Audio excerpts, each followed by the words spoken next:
ముందుగా బ్రహ్మర్షి పితామహ పత్రిజీ దంపతులకు, అలాగే డాక్టర్ జికే గోపాలకృష్ణ గారికి, నాకు ధ్యానాన్ని అందించిన సంతోషి మేడంకి, నాలో అరిషడ్వర్గాలు ఉన్నాయని తెలియజేసిన శ్రీదేవి మేడం గారికి, అలాగే నాకు ఇంత అద్భుతమైన అవకాశాన్ని ఇచ్చిన నా భర్త గారికి హృదయపూర్వక ధన్యవాదాలు తెలియజేసుకుంటూ ఈరోజు సెషన్ అంతా స్టార్ట్ చేసుకుందామండి. నా పేరు విజయ అండి, మాది అనకాపల్లి. మా హస్బెండ్ ఆర్మీలో చేస్తూ ఉంటారండి. ప్రజెంట్ అయితే ఎక్స్ ఆర్మీ అండి. నాకు 2 బాబులు. నేను ఆర్మీలోని ఎక్కడైతే నర్సరీ స్కూల్ ఉండేదో అక్కడ నేను టీచర్ని. హెల్త్ ఇష్యూస్ రావటం వల్ల నేను మొత్తానికి రిజైన్ చేసి రావాల్సి వచ్చిందండి. నాలో ఎలాంటి ప్రాబ్లమ్స్ ఉన్నాయి, నేను ఎన్ని ఇయర్స్ అవుతుంది మెడిటేషన్ చేసి, ఎలా వచ్చాను, నా సాధన ద్వారా, నా ఆలోచన విధానం ద్వారా ఎలా మార్చుకున్నానో నేను మొత్తం మీకు తెలియజేస్తానండి. నేను 2014లో మెడిటేషన్లోకి వచ్చాను, అంటే 10 ఇయర్స్ రౌండ్గా. అందులో ఈ 10 ఇయర్స్ నుంచి కూడా చాలా ప్రాబ్లమ్స్, స్ట్రగుల్ అంతా కూడా నాకు చాలా ఎక్కువ ప్రాబ్లమ్స్ వచ్చాయండి. ఏంటంటే మొదటిగా క్రాన్స్ డిసీజ్, అంటే పేగులంతా పాడైపోయి ఎప్పుడు రోజుకి 10 వాంతులు 10 విరోచనాలు. అలాగే వెన్నుపూస కూడా, నాకు ఆటోలో వెళ్తూ ఉంటే నేను ఆటో పల్టీ కొట్టేసింది. 3 పల్టీలు కొట్టి ఏమైపోయిందండి, నేనేమయ్యాను, అక్కడ నుంచి పడిపోవటం వల్ల ల్యాబ్స్ అయిపోయిందండి. వెన్నుపూస కూడా ఏంటి, అసలు లేవలేని పరిస్థితి. అలాగే షోల్డర్ బోన్ ఏదైతే ఉందో అది కూడా క్రాక్ వచ్చేసి నా చెయ్యికి కూడా అసలు లేవలేని పరిస్థితిలో, ఇట్లా లేవలేకపోయేదాన్ని, కిందకి దించలేకపోయేదాన్ని. ఎంత ప్రాబ్లమ్స్ అంటే, నాకున్న ప్రాబ్లంని బట్టి మా ఫ్యామిలీలోనే 3 డాక్టర్స్ ఉన్నారు. వాళ్ళు ఏమనేవారంటే, ఈ క్రాన్స్ డిసీజ్ 10 లక్షల మందిలో ఒకళ్ళకి వస్తుంది కాబట్టి దీనికి అది సివియర్ అయిపోయింది బాగా, కాబట్టి దీనికి బ్రతకటం చాలా కష్టం. ఆర్మీ హాస్పిటల్లో డాక్టర్స్ కూడా ఇలాగే చెప్తూ ఉండేవారు, బ్రతకటం చాలా కష్టం, ఎందుకంటే హెచ్బి బాగా డౌన్ అయిపోయింది, దీనికి అసలు ఏవైనా సెలైన్ బాటిల్స్ కానీ ఏవైనా పెడదామంటే కూడా ఈ నెర్వ్స్ అనేవి తనకి సహకరించట్లేదు, కాబట్టి దీనికి అయిపోయిన పరిస్థితి అంటే అయిపోయింది అనుకునేవారు.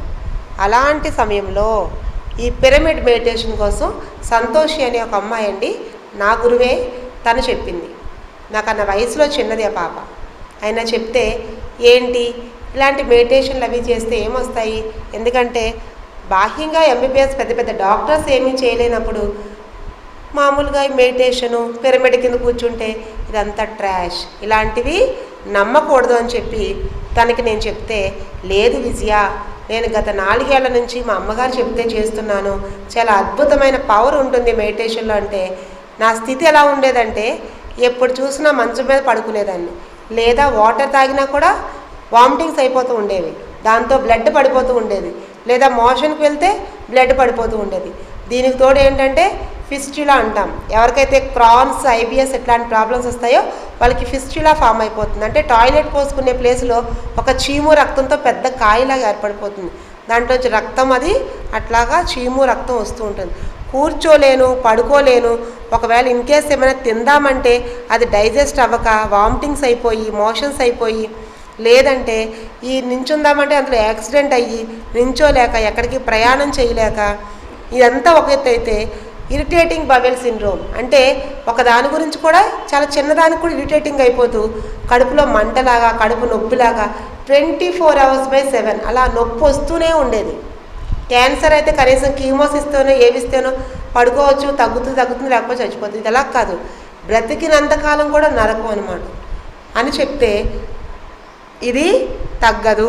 డాక్టర్స్ ఏమన్నారు, మెడిసిన్ ఉన్నప్పటికీ ఎంతకాలం బ్రతికితే అంతకాలం మెడిసిన్తోనే బ్రతకాలి, లేకపోతే కనీసం మెడిసిన్ తీసుకొని, మెడిసిన్ ఎలా వేసుకునేదాన్ని అంటే మీరు నమ్మరండి, నోరంతా కూడా ఒక చిన్న కురుపులు, బి కాంప్లెక్స్ తింటే ఎట్లా అయిపోతుంది, లేక డెఫిషియన్సీ వస్తే అలా అయిపోయి ఈవెన్ బ్రష్ చేయడానికి కూడా నా నోరు సహకరించేది కాదు.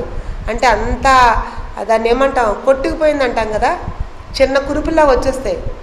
అలా వచ్చేసి చిన్న వాటర్ పోసుకున్నా కూడా నోరంతా మండి, గొంతంతా మండిపోయి ఎండోస్కోపీ, కోలనోస్కోపీ, ఇలినోస్కోపీ ఎన్ని చేసారో నాకు. చేస్తే కాంట్ బట్ ఈ అమ్మాయి ఇంకా చాలా లాస్ట్ స్టేజ్కి వచ్చేసింది, బ్రతకటం చాలా కష్టం అని చెప్పారు.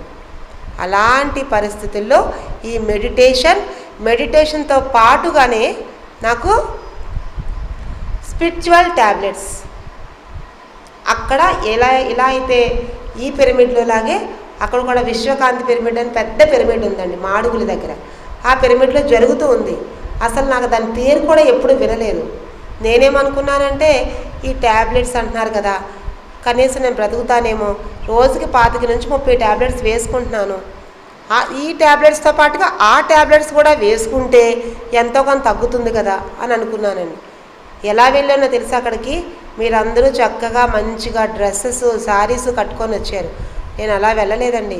చెవులు లేవు, ఏం లేదు. అసలు నాకు జుట్టు కూడా సమంగా ఉండేది కాదు. నాకు ఇంత హెయిర్ ఉండేదండి, చాలా లాంగ్ హెయిర్ ఉండేది నాకు, చాలా పెద్ద జడ, చాలా మంచి పర్సనాలిటీ, మంచి కలరు, అంతా బాగుండేదాన్ని. ఆ ప్రాబ్లం వచ్చిన తర్వాత చిక్కి శల్యం అయిపోయాను. సన్నగా క్రాన్స్ డిసీజ్ తాలూకా పెద్దది ఏంటంటే నెగిటివ్, ఏమి తిన్నా కూడా అది మోషన్ ద్వారా పోతుందే తప్ప మనకి బలం చేయకూడదు, బ్లడ్ అది ఫామ్ అవ్వదు మనకి. అలాంటి పొజిషన్లో నేను ఏం పెట్టుకోవాలన్నా, మంగళసూత్రం వేసుకోవాలన్నా, కనీసం బ్యాంగిల్ వేసుకోవాలన్నా నాకు శక్తి ఉండాలి కదా. ఎప్పుడు పడుకునే ఉంటే కనీసం అద్దం చూసుకోలేదు. అప్పుడు కనీసం 1 సంవత్సరం 2 సంవత్సరాలు అయిందండి అద్దంలో మొహం చూసుకోలేదు నేను. ఎందుకంటే చూసుకుందామంటే కనీసం ఏముందని చూసుకోవాలి. ఎప్పుడు చూసినా అయితే బాత్రూమ్ పరిగెట్టేదాన్ని, లేదా ఒక్కొక్కసారి కొంచెం వాటర్ తాగితే అక్కడే కక్కేసేదాన్ని, పక్కన ఎక్కడ డస్ట్బిన్ పెట్టుకునేదాన్ని. లేకపోతే మా పిల్లలు కనీసం కడుగుతూ ఉండేవారు, అది అలా తుడుస్తూ ఉండేవారు. అంటే ఎంత క్రిటికల్ పొజిషన్ అది. నేను మెడిటేషన్లో పిరమిడ్కి వెళ్ళినా కూడా అక్కడ పిరమిడ్ చాలా పెద్ద పిరమిడ్ అండి. ఆ పిరమిడ్ దగ్గరికి వెళ్ళి గేట్ దగ్గరే కూర్చున్నాను, నైటీ వేసుకొని అలా పడుకొనే ఉన్నాను అక్కడ. ఎందుకంటే ఎంత తొందరగా మోషన్ అయితే వెంటనే బాత్రూమ్ పక్కనే ఉంది పరిగెట్టొచ్చని, లేదా వామిటింగ్ అయితే బయటికి వెళ్ళి వామిటింగ్ చేయొచ్చని, అక్కడే అయితే అంత పిరమిడ్ పాడైపోతుందని. కానీ పిరమిడ్లోకి వెళ్ళిన ఫస్ట్ రోజు నుంచి కూడా నాకు తెలియకుండానే ఇన్ని వామిటింగ్స్, ఇన్ని మోషన్స్ అయ్యేదానికి అలా అలా అలా తగ్గుముఖం పట్టేయండి. లాస్ట్ 11 రోజుల వర్క్షాప్ అయ్యేసరికి తెలియలేని మార్పు. ఆ ఫిస్టులా ఏదైతే అన్నానో, డాక్టర్స్ ఆపరేషన్ చేస్తానంటే దీనికి అస్సలు బ్లడ్ లేదు, ఆపరేషన్ ఎలా చేస్తాము, అసలు దీనికి సోర్స్ లేదు. ఆ ఫిస్టులాకి చేయటం వల్ల కొలనోస్కోపీ కూడా చేయడానికి అవ్వదు, అలాగే ఎండోస్కోపీ కూడా చేయడానికి అవ్వదు, ఎందుకంటే తనకు చాలా ప్రాబ్లమేటిక్గా ఉందన్నారండి. నాకైతే అసలు ఏం అర్థం కాలేదు, నిజంగా ఇలా ఉంటుందా అని. అప్పుడు నాకు మెడిటేషన్లో తెలిసింది ఏంటంటే, నేను ఎలాంటి ఆలోచనలు చేశానో అందరికీ ఒకేలాంటివి రావు కదా. ఒకళ్ళు బీపీ వస్తుంది, ఒకళ్ళు షుగర్ వస్తుంది, ఒకళ్ళు క్యాన్సర్ వస్తుంది, ఒకళ్ళు అల్సరేటివ్ కొలైటిస్ వస్తుంది, ఒకళ్ళు థైరాయిడ్ వస్తుంది. ఎవరు ఎలాంటి ఆలోచన విధానంలో ఉంటారో అలాంటి రోగాలు వస్తాయనే విషయం నాకు తెలిసి, ఓహో అయితే నేనేవో తప్పులు చేశాను, లేదా నా గత జన్మ తాలూకా తప్పులు ఉంటాయి, అవన్నీ కూడా నా వెనకాల వెంటబడతాయి, అవి సంచిత కర్మలు అంటాము. ఇలాంటివి ఏమీ నాకు తెలిసేది కాదు. ఎప్పుడు చూసినా గుడ్డు తినకపోతే ఎనర్జీ ఉండదు, ప్రోటీన్ ఉండదు, ఇవే ఆలోచించేవాళ్ళు. అసలు ఆ గుడ్డు అంటేనే చాలా ప్రమాదం, అండపిండ బ్రహ్మాండం కదా. అంటే ఒక గుడ్డులోంచి వచ్చే జీవుని చంపుతున్నామంటే అంతా కర్మ మనకు అంటుకుంటుంది. సో ఇలాంటి విషయాలను ఎప్పుడైతే తెలుసుకోగలిగానో అక్కడి నుంచి నా ప్రయాణం మొదలుపెట్టానండి. ఆ 11 రోజులు 11 డేస్ వర్క్షాపు నా యొక్క జీవిత గమనాన్ని తిప్పేసింది పక్కకి. అదే ఈ స్పిరిచువల్ ట్యాబ్లెట్స్, పిరమిడ్ మెడిటేషన్ ద్వారానే ఏదైనా సాధ్యం. పిరమిడ్ మెడిటేషన్ చేస్తూనే మన యొక్క ఆలోచన ధోరణి మార్చుకోవడం. ఒక్కొక్క ఆలోచనకి ఒక్కొక్క ట్యాబ్లెట్. నేను ఎలాంటి ఆలోచన చేస్తూ ఉంటానో అలాంటి ప్రాబ్లమ్స్ నా మీదకు వస్తున్నాయి కాబట్టి అలాంటి ఆలోచనలు మార్చుకోవడానికి ఒకటి షుగర్ ట్యాబ్లెట్ బుక్ ఉంటుందండి, అలాగే థైరాయిడ్ బుక్ ఉంటుంది, అరిషడ్ వర్గాలు ఏదైతే నా ప్రాబ్లం ఉందో దానికి అరిషడ్ వర్గాల పుస్తకం. కొంతమందికి ఏ ఉద్యోగం చేసినా కలిసి రావట్లేదు అంటారు, వాళ్ళకి ఏం చేస్తారు, ట్రాఫిక్ సిగ్నల్స్. అట్లా ఎవరెవరికి, కొంతమందికి భార్యాభర్తల మధ్యన కొంతమందికి ప్రాబ్లం ఉంటుంది, వాళ్ళకి ఏం చేస్తామండి, సాంఘిక సమస్యలు. కొంతమందికి సమాజంలో ఎప్పుడు చూసినా వాళ్ళకి సమస్యలు వస్తూనే ఉంటాయి, వాళ్ళకి సాంఘిక సమస్యలు. అట్లా ఎవరెవరికి ఏంటేంటి ఉన్నాయనేది ఆ యొక్క ట్యాబ్లెట్స్లో ఉంటుంది. దీన్ని 350 ట్యాబ్లెట్లు, ఇప్పుడు ఇంకా 500 ట్యాబ్లెట్లు కూడా అయ్యాయండి. అయితే కొన్ని ట్యాబ్లెట్స్ మనం తెలుసుకోవటం వలన ఏమవుతుందంటే మన జీవితంలో వచ్చే ఏవైనా సమస్యలు ఉంటే, అంటే ఏంటి, కొంతమందికి షుగర్ వస్తుంది కానీ ఎందుకు వస్తుందో తెలియదు, థైరాయిడ్ వస్తుంది కానీ ఎందుకు వస్తుందో తెలియదు. జస్ట్ మనకి ఏం లేదండి, మన పిరమిడ్ మెడిటేషన్ ద్వారా అద్భుతంగా మన వాక్ క్షేత్రాన్ని మనం సరి చేసుకుంటే, సార్ రాస్తారు కదా, రాసిన బుక్లో ఉంటుంది వాక్ క్షేత్రం అని. ఎప్పుడైతే వాక్ క్షేత్రాన్ని మనం సరి చేసుకొని ఈ వాక్కుతో ఏం చేయాలి, అద్భుతమైన ఈ యొక్క ధ్యానాన్ని మనం అందరికీ చెప్పుతూ మన విశ్వవ్యాప్తంగా వర్క్ చేయాలి. ఈ కరెక్ట్గా వాడకుండా మన ఇంటికే పరిమితం అయిపోయి ఈ వాక్కుని ఎలా పడితే అలా వాడితే ఆటోమేటిక్గా థైరాయిడ్ అనేది వస్తుంది అనేది నాకు అర్థమైందండి. సో అలా ఒక్కొక్క దానికి ఒక్కొక్క ట్యాబ్లెట్. ఎప్పుడైతే నేను ఈ ట్యాబ్లెట్స్ ఉన్నాయో అందులో అరిషడ్ వర్గాలు అనేది ఉందో, అరిషడ్ వర్గాలు నేను తెలుసుకొని నేను ఇంప్లిమెంటేషన్ చేయడం మొదలుపెట్టానో అక్కడి నుంచి నా లైఫ్ అనేది టర్నింగ్ అయిందండి. అసలు అరిషడ్ వర్గాలు అంటే ఏంటి? 2014లో నా దగ్గర ఇప్పటికీ రిపోర్ట్స్ ఉన్నాయండి. 2014లో ఏ వ్యక్తి అయితే బ్రతకలేనని చెప్పారో ఒక 6 నెలల కన్నా ఎక్కువగా, ఇది ఎంత అండి, 2024ఏనా? 2024 వరకు కూడా నేను జీవించి ఉన్నాను అంటే మరి మెడిటేషన్లో పవర్ ఉన్నట్టా లేనట్టా? మరి పత్రిజీ ధ్యానం చేస్తారా చేయరా? చెయ్యాలి. ఎప్పుడైతే మనం మెడిటేషన్ చేస్తూ మన ఆలోచన ధోరణి మార్చుకుంటూ అలాగే శాకాహారాన్ని సద్యని సాంగత్యాన్ని మనం పెంపొందించుకుంటూ ఉంటామో ఆటోమేటిక్గా మనలో ఉన్న ఒక్కొక్క రుగ్మత మనకి తగ్గుముఖం పడుతుంది. ఇది నా లైఫ్లో జరిగిందండి.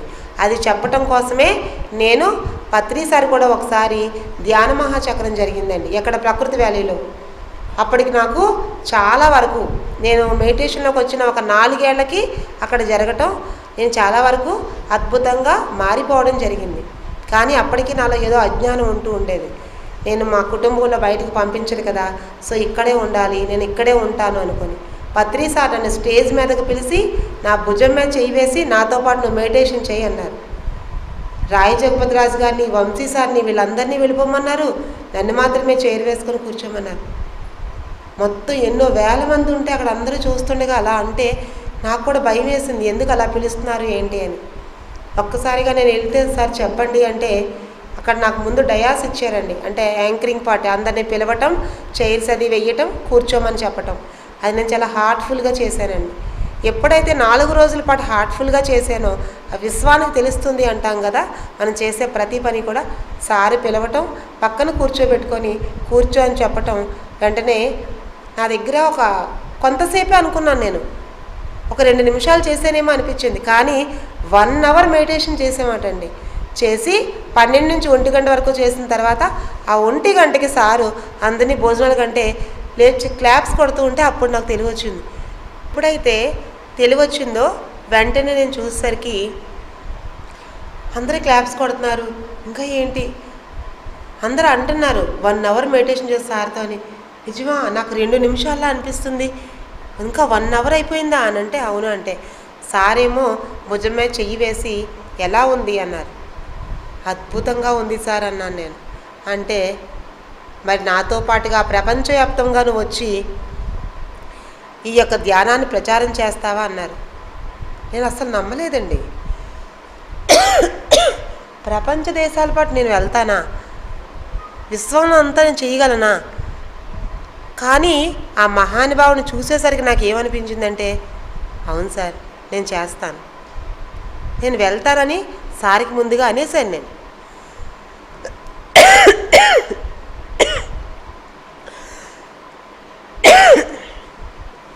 నేను అండమైతే అన్నాను కానీ స్టేజ్ దిగిన వెంటనే నాతో వచ్చిన అందరూ కూడా ఒక 40 మంది కలిసి వెళ్ళేవాళ్ళు, అనకాపల్లి మాస్టర్స్ అందరూ, ఒక 2-3 వ్యాన్స్లో. ఏంటి నువ్వు నిజంగా వెళ్తావా? మీ హస్బెండ్ ఆర్మీలో కదా చేస్తున్నారు, పిల్లలిద్దరే కదా ఉంటారు, కనీసం బయటికే రావు నువ్వు, ఊరు ఈ చుట్టుపక్కల అనకాపల్లి చుట్టుపక్కల చిన్న పల్లెటూరులు తప్ప ఎక్కడికైనా వైజాగ్ అది అంటేనే నువ్వు అమ్మో పిల్లలు ఎలాగా అంటూ చెప్తూ ఉంటావు, నువ్వు ఎలా వెళ్తావు అని అడిగారు. ఏమో సార్ చెప్తున్నప్పుడు నాకు అసలు ఏమో మైకం వచ్చినట్టు అనిపించింది, నాకు ఏం తెలియలేదు అసలు, కాబట్టి నేను ఓకే అనేసానని చెప్పానండి. కానీ నాకు తెలియకుండానే ఎప్పుడైతే ఓకే చేశానో అది విశ్వంలోకి వెళ్ళిపోతుందండి. అప్పుడు సార్ అలా చెప్పటం, నేను సరే ఎందుకు అన్నాను అని చెప్పి ఆ రోజు నుంచి కూడా నేను ఆ ప్రచారాన్ని ఆపకూడదు, కాకపోతే ఎలా చేయాలని ఆ చుట్టుపక్కల గ్రామాలకి వెళ్ళటం చేశానండి. కొంచెం దూరం, ఇంకొంచెం దూరం, మార్నింగ్ 5 గంటలకే బాక్స్ పట్టుకొని వెళ్ళేదాన్ని. ఒక 10 మంది ఉంటే అక్కడ మెడిటేషన్ చెప్పటం, ఏ ఒక్కరి ఫోన్ నెంబర్ దొరికినా చెప్పటం. అలా జరుగుతున్న క్రమంలో మా పిల్లలిద్దరూ 10th క్లాస్, తర్వాత ఇంటర్, తర్వాత డిగ్రీకి వచ్చారండి. కానీ మనం ఇట్లా అంటే ఈజీగా మెడిటేషన్ క్లాస్ చెప్పేస్తే వినేస్తారా? ఒకవేళ మనకి సహకరించినా, నా ఆరోగ్యం సహకరించేది కూడా నాకు సహకరించకపోయినా అద్భుతంగా వెళ్ళి చెప్పాలనే తపన నాలో ఉన్నప్పటికీ కూడా పక్క వాళ్ళు ఎలా ఉంటారండి? ఎలా ఉంటారు పక్క వాళ్ళు? ఏదో ఒకటి మనకి ఏం చెప్తారు, ఇంత అవసరమా, మొన్నే బాగాలేదు కదా, ఇప్పుడు ఏదో వండి పెట్టుకోవచ్చు కదా, భర్త ఎక్కడో జాబ్ చేస్తున్నాడు కదా, ఏంటి వస్తుంది కదా, తినొచ్చు కదా, తినకి ఎందుకు అంత అవసరం, ఎందుకంత డబ్బు మీద ఇది అట్లా ఆలోచిస్తారు. ఏమండి, మెడిటేషన్ చేస్తే ఎవరికైనా మనకు డబ్బులు వస్తాయండి? పత్రికలు అలా అనుకుంటే గవర్నమెంట్ పెద్ద సివిల్ సర్వెంట్స్ ఎగ్జామ్ ఎందుకు వదిలేస్తారైనా? అవునా కదా? సో ఈ మాత్రం ఆలోచన, విచక్షణ జ్ఞానం కూడా లేని వాళ్ళు ఎన్నో మాటలు అంటే మా హస్బెండ్కి నేను ఫోన్ చేయడం, ఏమండి ఇలా అంటున్నారు, కానీ జీకే సార్ ఏమన్నారంటే, నువ్వు విశ్వవ్యాప్తంగా అన్నారంటే మొదట కనీసం దూరంగా ఉండి కనీసం 40 నుంచి 50 కిలోమీటర్ల దూరం వెళ్ళి చెప్పాలి అన్నప్పుడు ఇలా అన్నారంటే, నీకు బాగోలేనప్పుడు హాస్పిటల్లో కరెంట్లు పెట్టి బ్లడ్ ఎక్కించి 21 రోజులు ఐసీయూలో ఉన్నప్పుడు ఇలాంటి వాళ్ళు ఎవరూ రాలేదు. అప్పుడు నీకు సహాయపడింది మెడిటేషనే. అప్పుడు నీకు చక్కగా అద్భుతమైన నాలెడ్జ్ ఇచ్చింది జీకే సారే. కాబట్టి ఏ గురువు అయితే అన్నారో ఆ గురువు గారు చెప్పిన మాటల్నే పాటించి తప్ప ఎవ్వరు ఏమన్నా నువ్వు పట్టించుకోవద్దని చెప్పేసి నా భర్త మంచి ప్రోత్సాహం ఇచ్చారండి. ఎప్పుడైతే అలాంటి ప్రోత్సాహం ఇచ్చారో నేను ఎవరి కోసం ఆలోచించలేదు. నా పిల్లలు అప్పుడు 9th క్లాస్ అండి. నేను ఎలా ఉండేదన్నో తెలుసా? నా స్థితి క్లాస్ చెప్పి వచ్చేదాన్ని, కానీ ఇంటికి వచ్చేసరికి అరుస్తూ ఉండటం, లేకపోతే పిల్లల్ని దెబ్బలాడుతూ ఉండడం, ఇట్లాగే ఉండేదాన్ని. ఎందుకంటే ధ్యానం చేయటం వేరు, ధ్యానం చేసిన తర్వాత మనలోని మార్పుల్ని చేర్పుల్ని చేసుకోవటం వేరు. చూసుకోండి, అన్ని రకాల భగవద్గీతలు, రామాయణాలు, ఉపనిషత్తులు తెలియవచ్చునుగాక, తెలిసి ఉండొచ్చుగాక, కానీ ఏదైతే సత్యం అనిపిస్తుందో అది ఒక్క విషయం, తెలిసిన విషయాన్ని మనం కరెక్ట్గా మన యొక్క శరీరం మీదకి వచ్చే రుగ్మతకి మనం అమల్లో చేసినప్పుడు మాత్రమే మనం బాగుంటామండి. ఆచరణ శుద్ధి లేనిది అనవసరం.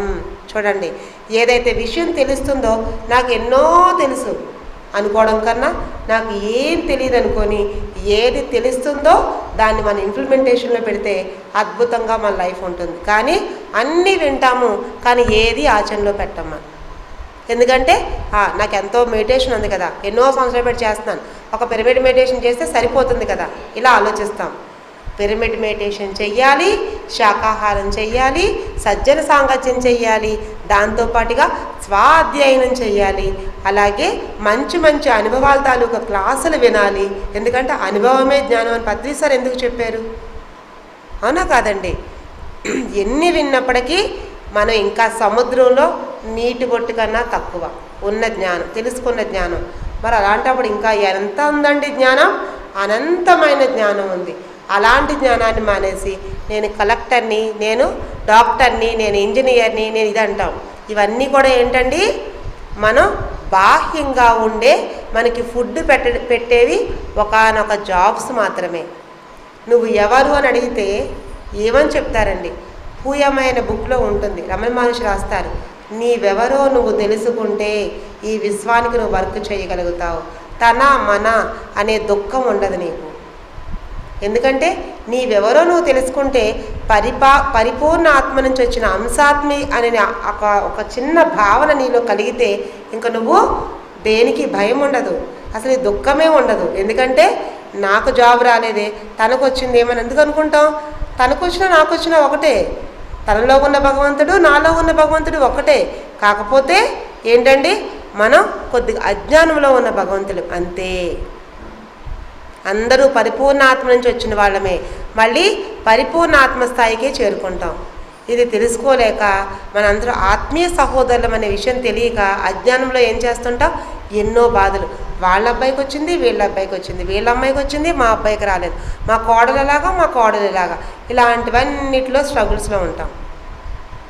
కానీ వాస్తవానికి మనం ఎంత నాలెడ్జ్ వచ్చినా ఒక పిరమిడ్ మాస్టర్ అంటే ఎలా ఉండాలో తెలుసా? భర్తతో ఎంత అనురాగంతో ఉండాలి, పిల్లల్ని ఎంత ప్రేమతో చూసుకోవాలి, అత్తమామల్ని ఎలా పూజించాలో తెలుసుకున్నవాడే రియల్ పిరమిడ్ మాస్టర్ అని. మన దేవుణ్ణి పటాలు పూజించటం కాదు. ఒక 25 ఏళ్ల పాటు మాత్రమే మన తల్లిదండ్రులు మన జన్మనిస్తారు. మిగిలిన సంవత్సరం అంతా కూడా 75 ఏళ్ళు అత్తమామలు. కాబట్టి వాళ్ళకి టైంకి మనం అందించటం, ఇలాంటి విద్యను మనం ఒకళ్ళ దగ్గర నుంచి నేర్చుకొని అది మళ్ళా మనం మన పిల్లలకు చెప్పాలి. ఒక విషయం చెప్తానండి, ప్రతి ఒక్కరూ కూడా చెయ్యండి. అది పొట్ట మీద చేయి వేసుకోండి, గుండ్ల మీద చేయి వేసుకోండి, నోటి మీద చేయి వేసుకోండి, నుదుటి మీద చేయి వేసుకోండి. అందరూ ఎక్కడ వేసుకున్నారండి? నేను ఎక్కడ చెప్పాను? అనంతపురం వాళ్ళకి నుదుటి ఇక్కడ ఉంటుందా? ఎక్కడ ఉంటుందండి? మరి ఎందుకు మీరు ఇక్కడ వేసుకున్నారు? ఎందుకు వేసుకున్నారు? Very good sir, thank you. ఎలా అయితే మనం ఏది చెప్తామో అది ఎవ్వరూ వినరండి, కానీ మనం ఏం చేస్తూ ఉంటామో అది మాత్రం చూసి మాత్రమే నేర్చుకుంటారు. ఎవరు? మన పిల్లలు. చిన్నప్పటి నుండి మీ పిల్లలు మీ యొక్క హావభావాలను మాత్రమే చూస్తారు, మీరు చేసే పనులను మాత్రమే చూస్తారు తప్ప మీరు ఏం చెప్తారో, నువ్వు నిజాయితీగా ఉండాలి, అబద్ధం చెప్పకూడదు, వాడితో తిరగకూడదు, వాడికి అంత జ్ఞానం ఉండదు. నీకుంటుంది కదా, మరి నువ్వెందుకు అబద్ధం చెప్తావు? ఫోన్ లిఫ్ట్ చేస్తావు, అమ్మా ఈ ఆదివారం నీ దగ్గరికి వస్తాను. అందులోకి అత్తయ్య గారు ఫోన్ చేస్తే, అబ్బా అత్తయ్య చాలా ఎంత బిజీగా ఉన్నామంటే, పిల్లడికి మంచి, వాడు చదివేది ఎల్కేజీ, ఎన్ని హోంవర్క్స్ ఇచ్చేశారో, మీ అబ్బాయికి ఖాళీ లేదు, నాకు ఖాళీ లేదు. ఫస్ట్ అబద్ధం ఎక్కడ నేర్చుకున్నాడండి? తల్లి. ఒక పిల్లవాడు చెడిపోయాడు అంటే ఆ తల్లిదండ్రులే కారణం తప్ప ఆ యొక్క ఏ సమాజాన్ని నిందిస్తామో ఆ సమాజంలో ఏమీ ఉండదండి. చూసుకోండి మాస్టర్స్, ముందు నీకు నువ్వుగా మారాలి.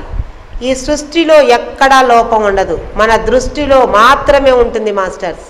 ఎప్పుడైతే మన దృష్టికోణాన్ని మార్చుకుంటామో అప్పుడు మాత్రమే ఈ సృష్టి అంతా సమంగా కనిపిస్తుంది. ఇది పత్రి సార్ కంప్లీట్ మెన్ అనే బుక్లో ఉంటుంది, చదవండి. ప్రతి ఒక్కరిలో ఏదో ఒక మంచి విషయం ఉంటుంది, నాలో కూడా ఏదో ఒకటి ఉంటుంది కదా. ప్రతి 100 మందిలో ఒక్కొక్క మంచి విషయం చూస్తే నాలో ఎన్ని మంచి విషయాలు ఉన్నట్టండి? 100 మంచి విషయాలు ఉన్నట్టు. చూసారా? అలా నేను నా యొక్క క్యారెక్టర్ని బిల్డ్ చేసుకోవాలే తప్ప అబద్ధం చెప్తూ ప్రతి చిన్న విషయానికి కూడా ఉన్న డబ్బులున్నా సరే పక్క వాళ్ళకి ఇచ్చేటప్పుడు లేవని చెప్తూ ఉంటే రేపొద్దున పెద్ద అయిన తర్వాత నీ కొడుకు నేను ఓల్డేజ్ హోమ్లో కాకుండా ఇంకెక్కడ పెడతాడు? మీరు ఆలోచించండి ఒకసారి. ఏ పిల్లవాడైనా సమంగా మాట వినలేదు అంటే చెక్ చేసుకోవాల్సింది మనం. ఒక పిల్లవాడు అబద్ధాలు చెప్పాడు అంటే చెక్ చేసుకోవాల్సింది మనం. ఒక పిల్లవాడు దొంగ పిల్లవాడిగా మారాడు అంటే ఆ దొంగ బుద్ధి ఏదో మనలో ఉంటుంది, తల్లిదండ్రుల్లోనే. అదర్వైజ్ సమాజం అంటాం, అది భ్రష్టు పట్టుకుపోతుంది, అది పట్టుకుపోతుంది. ఆ సమాజంలోనే మనం ఉన్న సంగతి గుర్తుపెట్టుకోండి మాస్టర్స్. ముందు మనం మారాలి, తర్వాత మన భర్త, మన పిల్లలు, తర్వాత సమాజం, ఇరుగు పొరుగు వారు, ఆ తర్వాత వస్తారండి. ఇప్పుడు ఎప్పుడైతే నువ్వు అత్తమామలు నువ్వు పూజనీయులుగా గౌరవిస్తావో ఆ 20 ఏళ్ల తర్వాత నీ కొడుకు నిన్ను చూసి నేర్చుకొని నా అమ్మ నాన్న అంటే నాకు దేవతల నిన్ను పూజిస్తాడు. అప్పుడు ఓల్డ్ ఏజ్ హోమ్స్ తాలూకా అవసరం పడదు. మనమేమంటాం? అమ్మో నా కొడుకులో ఎంతో మార్పు వచ్చేసింది పెళ్ళయిన తర్వాత. అదే నీ కూతురికి భర్త అద్భుతంగా నీ కూతురు చెప్పినట్టు వింటే ఏమంటామండి? నా అల్లుడు ఎంత మంచివాడు అంటాం. అదే కొడుకు మాట వింటే ఏమంటామండి? పెళ్ళని చెప్పినట్టు వింటున్నాడు, చవటా ఎదవా అంటాం. ఈ మార్పు ఎవరిలో వస్తుందండి? తల్లిగా నువ్వే మాట్లాడతావు. అంటే ఏంటి? వాస్తవానికి బయట నుంచి వచ్చే పిల్ల ఎవరైతే ఉన్నారో నీ కూతురు అనుకునే భావన నీలో ఉన్నప్పుడు ఆ జ్ఞానం నీకు ఉన్నప్పుడు నువ్వు విమర్శించవు. రియల్ పిరమిడ్ మాస్టర్ అంటే ఏంటో తెలుసా? నీ కోడల్ని కూడా నువ్వు కూతురి కన్నా గొప్పగా చూసుకునేవాళ్ళు, నీ మనవల్ని నీ కొడుకు కన్నా నువ్వు అద్భుతంగా చూసుకునేవాళ్ళు, ఇరుగు పొరుగు వారితో నీ కోడల గురించి చెడ్డగా చెప్పకలేని వాళ్ళు. ఇలాంటి వాళ్ళు రియల్ పిరమిడ్ మాస్టర్స్. అంతేగాని టైం దొరికినప్పుడల్లా నా కోడలు నా మాట వినట్లేదు, 9 గంటలకు లేస్తుంది, తను నిజంగా సాఫ్ట్వేర్, నీకు ఖాళీగా ఉంటావు, ముసలావుడు కాబట్టి నీకు నిద్ర పట్టదు, కానీ ఆ అమ్మాయి మీద కంప్లైంట్ చెప్తావు. పత్రి సార్ ఏం చెప్పారు? No complaint and no judgement. ఇది పక్కన పెట్టేస్తాం, వాళ్ళ గురించి కంప్లైంట్ ఇస్తాం. ఎంతవరకు వాస్తవం? ఆయన అంత గ్రేట్ మాస్టర్, ఈయన ఎంత గ్రేట్ మాస్టర్ అంటాం. ఆ గ్రేట్ అనే క్వాలిటీ ఎక్కడి నుంచి వస్తుంది? మనకి మనంగా అందరికీ 24 గంటలే ఉంటుంది. 3 ధర్మాలు ఉంటాయి: స్వధర్మం, పరధర్మం, కుటుంబ ధర్మం. అందులోనే 3 ట్యాబ్లెట్స్లో ఉంటుందండి. ట్యాబ్లెట్స్ అంటే ఇవే. మనలోని మన విచక్షణ జ్ఞానాన్ని ఏ ట్యాబ్లెట్తో మనం ముందుకు నడిపించుకుంటూ వెళ్ళాలనేది. అందులో 12 ట్యాబ్లెట్స్ ఫస్ట్ చెప్తాం. ఎవరికైనా ఏ పేషెంట్కైనా 12 ట్యాబ్లెట్స్ ఇస్తామండి. 12 ట్యాబ్లెట్స్ అంటే ఏం లేదండి, పౌర్ణమి ధ్యానం, పిరమిడ్ ధ్యానం, సామూహిక ధ్యానం, ఇవన్నీ తెలుసు కదా మీకు. పిరమిడ్ ధ్యానం ఎందుకు చేస్తాం? హైలీ ఎనర్జీ 51 degrees యాంగిల్లో పిరమిడ్ ఉంటుంది. ధ్యానం చేయటం కన్నా పిరమిడ్ ధ్యానం 3 అధిక శక్తివంతమైంది. అలాగే సామూహిక ధ్యానం ఇంకా శక్తివంతమైంది. పౌర్ణమి ధ్యానం ఇంకా 3 అధిక శక్తివంతమైంది. కాబట్టి సామూహిక ధ్యానం, పిరమిడ్ ధ్యానం ఇవన్నీ చేసుకుంటూ వెళ్తాం. ఇలాంటి ఒక్కొక్క ట్యాబ్లెట్ అంతే. లాస్ట్లో ఏంటి? ఆనందో బ్రహ్మ, ప్రకృతి విహారం.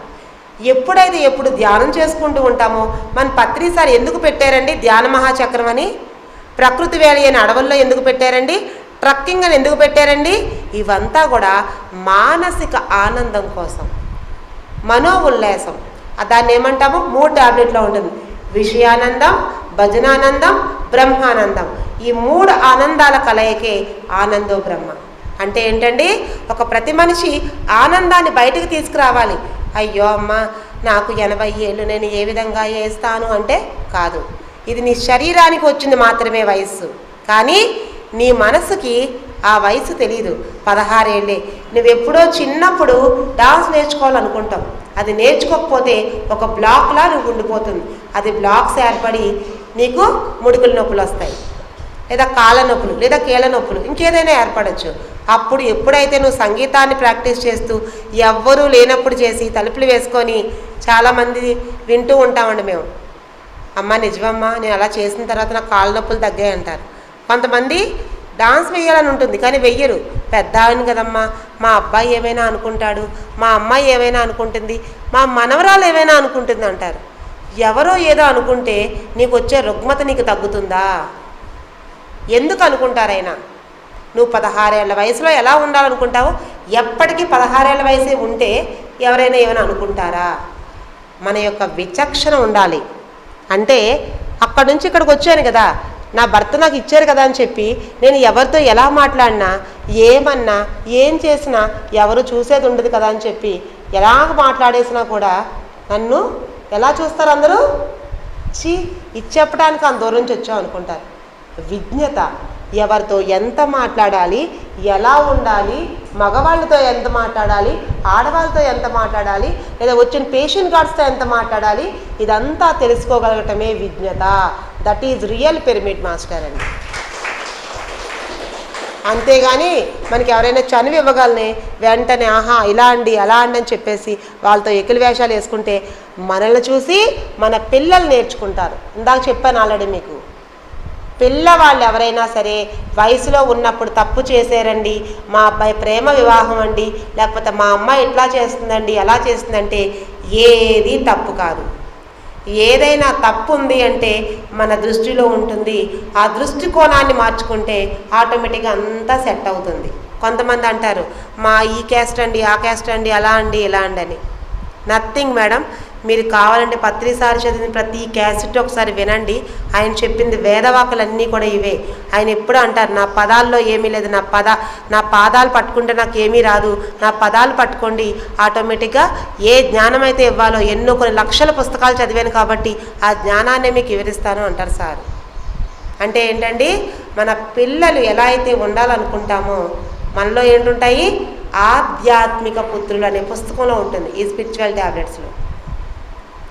ఆధ్యాత్మిక పుత్రులు అంటే ఏంటండి? ఎప్పుడైతే ఇలా నేను ఊరా వచ్చి ఇందులో కొంతమంది నాకు కనెక్ట్ అవుతారండి. అంటే మేడం మీ అనుభవం చాలా బాగుంది, మీ అనుభవం చెప్పటం వల్ల నాలో ఎన్నో మార్పులు చేర్పులు చేసుకున్నాను, నాకు ఇలాంటి ప్రాబ్లం ఉంది, మీ ఫోన్ నెంబర్ మాకు ఇవ్వండి, మేము కౌన్సిలింగ్ తీసుకొని మాలో ఉన్న రుగ్మతను మేము తగ్గించుకుందామని వాళ్ళకి నేను కౌన్సిలింగ్ ఇస్తాను. ఆటోమేటిక్గా బాబు నువ్వు ఇలా చెయ్యు, నువ్వు ఆ పిరమిడ్కి వెళ్ళు, ఈ పిరమిడ్కి వెళ్ళు, లేదా నీకు ఎలాంటి ట్యాబ్లెట్ కావాలో థైరాయిడ్కి ఓకే ఇది వాక్క్షేత్రం బుక్ చదవాలి, ఆ బుక్ చదవాలి.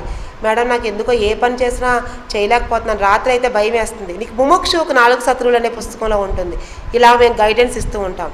ఆ గైడెన్స్ ఇవ్వటం వల్ల ఒక 6 నెలల్లో సంవత్సరంలోనే 100% క్లియర్ అవుతుందండి ప్రాబ్లం. ఇలా కొన్ని వందల వేల మందికి మేము ఇస్తూ ఉన్నాం ఇప్పుడు. అలా ఎవరైతే మార్పు చెందుతారో వాళ్ళందరూ నా ఆధ్యాత్మిక పుత్రులు అవుతారు. ఎప్పుడైతే నేను ఆధ్యాత్మిక పుత్రులకి అద్భుతంగా కౌన్సిలింగ్ లభిస్తూ వాళ్ళ యొక్క ఉన్నతిని కోరుకుంటానో, నా కడుపును పుట్టిన ఏవైతే ప్రాపంచిక పుత్రులు ఉంటారో ఆ పిల్లల కోసం నేను చూడవలసిన అవసరం లేదండి. ఇది విశ్వం తాలూకా రూల్. పత్రి సారు ఎప్పుడో జాబ్ వదిలేసి ఆయన విశ్వ కళ్యాణం కోసం అందరికీ పిరమిడ్ మెడిటేషన్ కోసం వచ్చేశారు. పరిమళ పత్రిని ఎవరు పట్టించుకున్నారండి? వాళ్ళు ఎంత అద్భుతంగా మారారండి. విశ్వం తాలూకు వరకు అద్భుతంగా ఆయన చేస్తే ఆ పిల్లల్ని విశ్వం చూసుకుంటుంది. అలాగే నేను కూడా ఇప్పుడు తిరుగుతున్నా కూడా అందులోని భాగంగా ఇందాక చెప్పాను చూసారా, వాళ్ళు వీళ్ళు అన్నారని ఎక్కడో నాకు కూడా అజ్ఞానం ఉన్నప్పుడు అయ్యో నేను నిజంగా అలా చేస్తే అలాగే ఉంటారు కదా అనుకునేదాన్ని. కానీ 10th క్లాస్లో మా ఇద్దరు పిల్లలకి 10 పాయింట్స్, ఒక అబ్బాయికి అయితే మా డిస్ట్రిక్ట్ ఫస్ట్ వచ్చిందండి. అందరూ ఏమనేవారో తెలుసా? ఓ వాళ్ళ అమ్మ టీచర్ కదా, కర్సివ్ రైటింగ్ బాగా రాయించింది, ఆ గుండ్రంగా రాయటం వల్ల 10th క్లాస్లో 10 పాయింట్స్ ఇచ్చేస్తారు. ఇప్పుడు తెలియదు, ఇంటర్మీడియట్లో తెలుస్తుందని మా లైన్లోనే ఇంకొక 2 ఆడపిల్లలు కూడా ఉండేవారండి.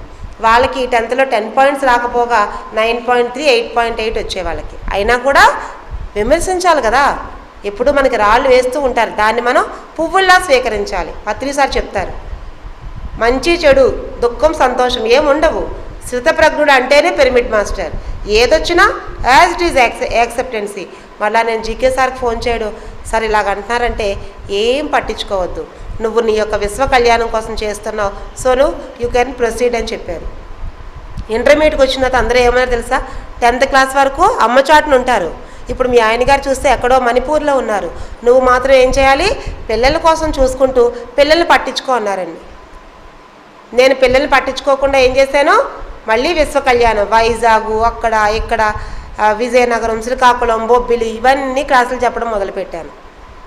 ఇంటర్మీడియట్లో ఏ అమ్మాయిలు అయితే అన్నారో మా లైన్లో ఉండే పిల్లలకి, ఒక అమ్మాయి అయితే ఇంటర్మీడియట్ ఫెయిల్ అయిపోయింది, ఒక అమ్మాయి అయితే ఏదో ఆర్డినరీగా పాస్ అయింది. కానీ అదే ఇంటర్మీడియట్లో మా పిల్లలకి ఇంటర్ ఫస్ట్ ఇయర్లోని 10 పాయింట్సే, ఇంటర్ సెకండ్ ఇయర్లో 10 పాయింట్సే, ఇంటర్లో కూడా మంచిగా NIT కాలేజ్లో కూడా మెయిన్స్ వితౌట్ కోచింగ్తో మా పిల్లలకి ఇద్దరికి సీట్స్ వచ్చాయండి.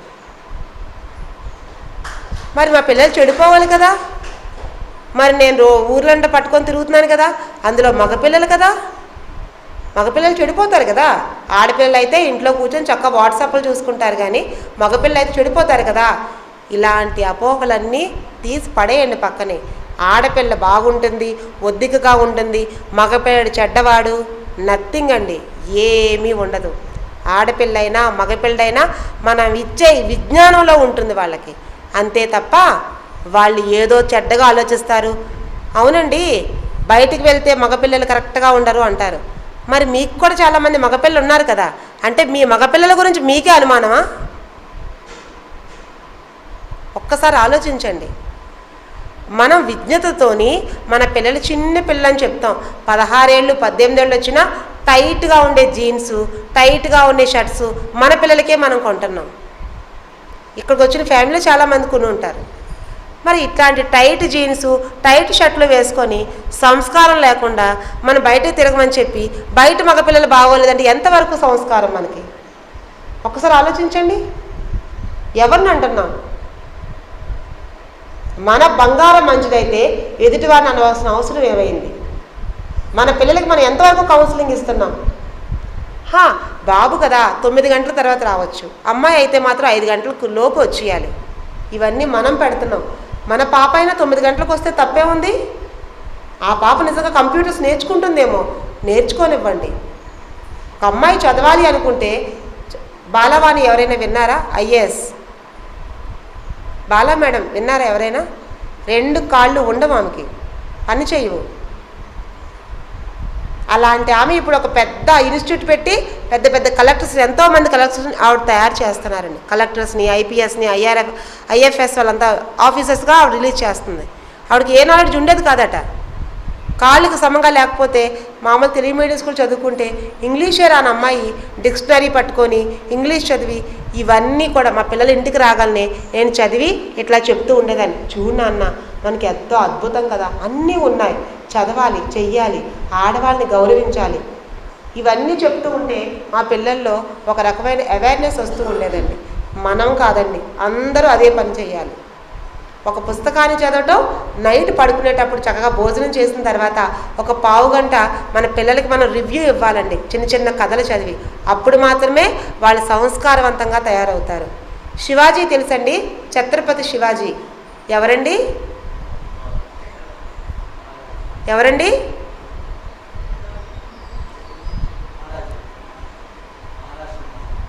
మహారాష్ట్రకి అప్పట్లోని చక్రవర్తి అయిన, అప్పట్లో ఇప్పుడు బొంబాయి అంటున్నాం, మహారాష్ట్ర. మరి ఆ శివాజీ ఏం చదువుకున్నారండి? చదువుకున్నాడా? లేదు. చిన్నప్పుడే తన తల్లి ఉగ్గుపాలతో ఏం నేర్పింది? స్త్రీలని గౌరవించటం ఎలా, పూజించటం ఎలా నేర్పించాడు. అదే ఛత్రపతి శివాజీ కొంతకాలం అయిన తర్వాత హిందూ స్త్రీలని ఒకసారి యుద్ధంలో ఓడించిన తర్వాత ఆ యొక్క భటులు ఎవరైతే ఉన్నారో వాళ్ళందరూ కూడా వీళ్ళని అనుభవిద్దాము, వీళ్ళందరినీ కూడా హింసిద్దాము అని చెప్పేసి ఒక యుద్ధం జరిగిన తర్వాత తీసుకొచ్చి వాళ్ళని ఏం చేస్తాడండి? అందరినీ నిలబెడతాడు, హిందూ స్త్రీలను. నిలబడితే వెంటనే అతను ఆ యొక్క ఏదైతే సభ ఉందో ఆ సభలోకి వస్తాడు. ఆయన వచ్చి ఏం చెప్తాడండి? తల్లి, మీరందరూ నాకు పూజ్యనీయులు, తల్లి సమానులు. ఒక రాజ్యములో ఎవరైతే సైనికుడు ఉంటాడో వాడు రాజును బట్టే తయారవుతాడు. నన్ను బట్టి వాళ్ళు అలా తయారయ్యారు, ఈ తప్పు నాది.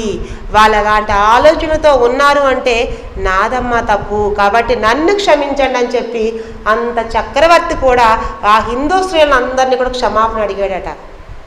ఆ జిజియాబాయి ఎలా అయితే పెంచిందో ఆ పెంపకానికి మనం హ్యాట్స్ ఆఫ్ చెప్పాలండి.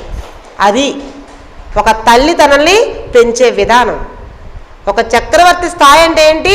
తను ఏదైనా ఆర్డర్ పాస్ చేయొచ్చు, కానీ తను చేసిన తప్పుని కూడా ఏమని చెప్పాడు? నా తప్పు. ఒక చక్రవర్తి, నా తప్పిది. తన తల్లి నేర్పిన ఒకనొక విద్య ఏంటంటే స్త్రీలను గౌరవించాలి, స్త్రీలను పూజించాలి. స్త్రీలను ఎప్పుడైతే గౌరవిస్తామో వాళ్ళు సంతోషంగా ఉంటారో అక్కడ మాత్రమే సంతోషం అనేది నెలకొంటుంది నాన్న, ఆనందం అనేది నెలకొంటుంది, మన రాష్ట్రం కానీ మన దేశం కానీ సుభిక్షంగా ఉంటుంది అనేది తన తల్లి చదువుకోకపోయినా ఉగ్గిపాలతో నేర్పిన విద్య అది.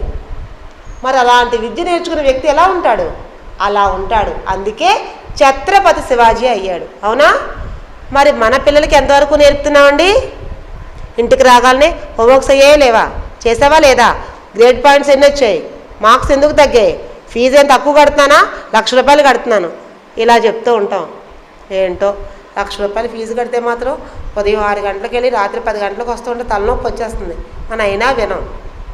ఫీజు ఎక్కడ కడుతున్నావు డాడీ, ఎలాగ వస్తుంది డాడీ, డాడీ ఎంతో కష్టపడి 25,000 జీతంలో నీకు పిఎఫ్లు అవి ఇవి ఎవరు చదివించమన్నారండి? ఇష్టపడి చదవాలి. గీతాంజలి ఎవరు రాశారండి? ఆయన ఒక స్కూల్ పెట్టారు తెలుసా? రవీంద్రనాథ్ ఠాగూర్ స్కూల్ పెట్టాడు తెలుసండి? Good, very good. ఎవరండి? శాంతి నికేతన్. శాంతి నికేతన్లో ఏముంటుందో తెలుసా? ఎవరికి ఏది ఇష్టమో వాళ్ళ క్రియేటివిటీని బయటకు తీసుకురావడానికి మాత్రమే ఉంటుందండి అక్కడ. అంతేగాని నువ్వు ఇదే చదవాలని ఎప్పుడూ ఉండదు అక్కడ. అప్పుడు నీలో ఉన్న క్రియేటివిటీ బయటకు వస్తుందే తప్ప కార్పొరేట్ స్కూల్లో చదివినంత మాత్రాన్ని చదువు చదువు చదువు అంటే ఏమొస్తుందండి? ఒక స్ట్రెస్ ఫీలింగ్ తప్ప. మొన్న ఒక 3 ఏళ్ల క్రితం నేను పేపర్లో చదివాను, ఐఐటీలో టాపర్గా వచ్చిన అబ్బాయి సూసైడ్ స్ట్రెస్ వచ్చిన తర్వాత ఆ స్ట్రెస్ తట్టుకోలేక సూసైడ్ చేసుకొని చచ్చిపోయాడట. మరి ఏం నేర్పినట్టండి వాళ్ళకి? ఢిల్లీ. మరి మనం ఎటు వెళ్ళిపోతున్నాం? మన పిల్లలకి ఏం నేర్పిస్తున్నాం? గేట్ ఎగ్జామ్ ఎవరికైనా తెలుసండి? తెలుసా? గేట్ ఎగ్జామినేషన్ తెలుసండి? కొంచెం కష్టమా? కష్టమేనా? వితౌట్ కోచింగ్తో ఏమైనా ర్యాంక్ వస్తుందా? రాదట. కార్పొరేట్ స్కూల్లో చదివితే వస్తుందా? కానీ ఏ కోచింగు లేకుండా, ఎలాంటి కార్పొరేట్ స్కూల్లో చదవకుండా ఆల్ ఇండియా 7th ర్యాంక్ మా అబ్బాయికి వచ్చిందండి మొన్న రీసెంట్గా 1 వీక్ బ్యాక్. ఎలా? మీరందరూ నా ఆధ్యాత్మిక పుత్రులే. మీ అందరి తాలూకా ఉన్నతి చూసుకుంటే ఆ ఉన్నతి ఎవరు చూసుకుంటారండి? మాస్టర్స్ చూసుకుంటారు. మా అబ్బాయిని అడిగాను, నాన్న TV9 వాళ్ళు వచ్చారు, ఈటీవీ యువ వాళ్ళు వచ్చారు, అందరూ ఇంటర్వ్యూ అడుగుతున్నారు, నేను అడిగితేనని. అమ్మా, ఇంటర్వ్యూ ఇచ్చే స్థాయికి నేనైతే ఎదగలేదు. ఎందుకంటే వన్స్ ఒక్కసారి నేను ఏమైనా ఇంటర్వ్యూ ఇచ్చాననుకో అందులో మళ్ళీ గర్వం అనేది వస్తుంది. కాబట్టి నేను నిజంగా ఏమైనా సివిల్ సర్వీస్ ఎగ్జామ్ కొట్టిన తర్వాత కన్ఫామ్గా ఈ అంకుల్ నెంబర్ నీ దగ్గర ఉంచు, ఇతనికే ఇంటర్వ్యూ ఇస్తాను తప్ప ఇప్పుడైతే మాత్రం ఏమీ ఇవ్వనని కనీసం ఫోటో కూడా ఇవ్వలేదండి వాడు.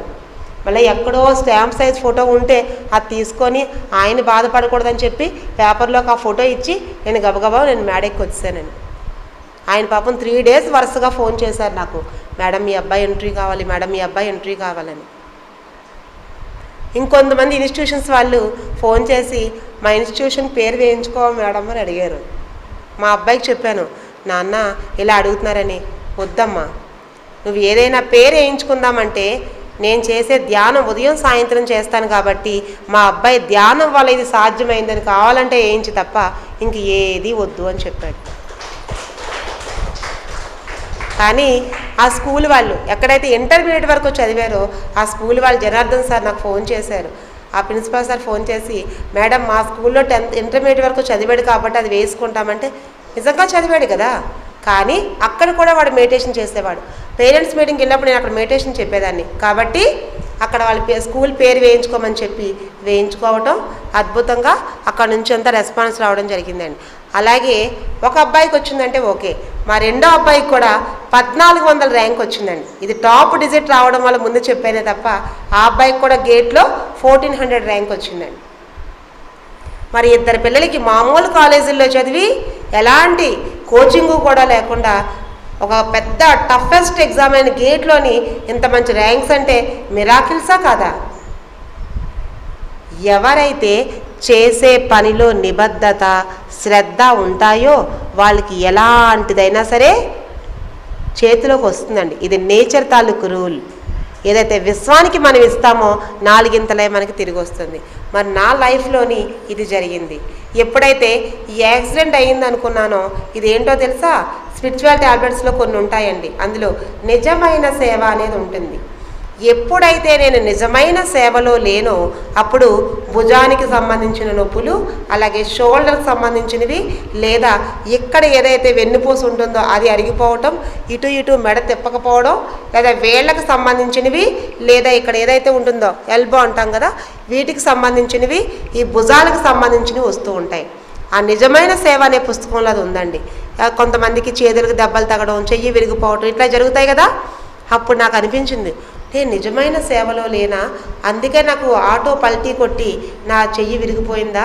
అయితే నేను నిజమైన సేవలోకి వెళ్ళాలన్నమాట అని నేను ఎప్పుడైతే 2015-16 నుంచి ఆలోచించానో, నిజమైన సేవలోకి వచ్చిన తర్వాత రియల్గా ఇప్పుడు నేను ఒక 50 మందికి పిరమిడ్ మాస్టర్స్ ఎవరైనా వచ్చినా కూడా ఈజీగా అనర్గళంగా వండి పెట్టేస్తున్నానండి. ఈ చేయితో కుక్కర్ ఎత్తలేకపోయేదని ఎట్లా మా పిల్లలకు పెట్టడానికి. చూసుకోండి. దీంతో పాటుగా డాక్టర్స్ ఏమన్నారంటే, నీకు IBS కూడా అటాక్ అయింది కాబట్టి చిన్న ఎండ తగిలితే ఆటోమేటిక్గా బయటికి వెళ్ళలేవమ్మా, వెళ్ళావనుకో నీకు తిరగబెట్టేస్తుంది, ఆటోమేటిక్గా మొత్తం ఫేస్ అంతా ర్యాషెస్ వచ్చేసి నీకు ఇదైపోతుంది అన్నారండి. ఇక్కడ ఎండలు ఎలా ఉన్నాయో తెలుసండి, మాకు మే జూన్లో కూడా ఇంత ఎండలు ఉండవు, అంత ఎండలు ఉన్నాయి ఇక్కడ. అయినా కూడా అంత ఎండల్లో కూడా మీరు నమ్మరండి, వర్క్ చేస్తూ ఉంటే ఉదయం స్కూల్స్కి వెళ్తున్నాం, సాయంత్రం అయ్యేసరికి ఎక్కడో అక్కడ పిరమిడ్లో చెప్తున్నాం, ధర్మవరం, పోట్లమర్రి, బతుకునపల్లి, ఇంకా చాలా ఉన్నాయి, కందుకూరు, ఇలాంటి ఈ అనంతపురం ఇవన్నిటికీ తిరిగినా కూడా ఎలాంటి ఎఫెక్ట్స్ లేవండి. ఎందుకు ఉండవు అంటే విశ్వానికి ఎప్పుడైతే మనం వర్క్ చేస్తూ ఉంటామో హాస్టల్ మాస్టర్స్ మనకి సహకరిస్తూ ఉంటారు. రియల్గా మా ఫుడ్కి ఈ ఫుడ్కి చాలా తేడా ఉందండి. అంటే ఇక్కడ నాకు పెద్దగా మాస్టర్స్ తెలియకపోవడం వల్ల నేను బయట ఫుడ్డే తినవలసి వచ్చింది. ఎక్కువ శాతం ఒక 3-4 రోజులు మాత్రమే తిన్నాను, వచ్చిన 8 రోజుల్లో కూడా. ఆ ఫుడ్ తింటూ ఉంటే అదొకలా అనిపించేస్తూ ఉండేది అనమాట. అంటే కొంచెం కారాలు ఎక్కువ అవటం వల్ల, అంటే వీళ్ళందరూ మమకారంతో పెట్టేస్తున్నారా ఏంటో మరి. దానివల్ల ఏమైందంటే కొంచెం ఫుడ్కి వాటికి, కానీ అయినా కూడా ఎలాంటి శరీరం మీద కూడా నాకు ఏమీ రాలేదు చూడండి. జస్ట్ ఏమైనా వాయిస్ చేంజ్ అవటమే తప్ప ఎలాంటి ప్రాబ్లం చూడండి. మరి డాక్టర్స్ ఏమన్నారు, ఏ చిన్న ఎండ తగిలినా నీకు ఇలాంటి ప్రాబ్లం అలాంటి ప్రాబ్లం అన్నారు. 1 రోజా 2 రోజులా? ఇక్కడ ఎండలు ఎలా ఉన్నాయంటే వితౌట్ ఏసీతో అసలు ఏ పని చేయలేము. కానీ 1:30 కూడా నేను ప్రయాణం చేస్తున్నానండి ఇప్పుడు ఇక్కడ, అంత ఎండలో కూడా ఏం అవ్వలేదు నా శరీరానికి. చూసారా మరి? That is the pyramid meditation, that is the power of meditation.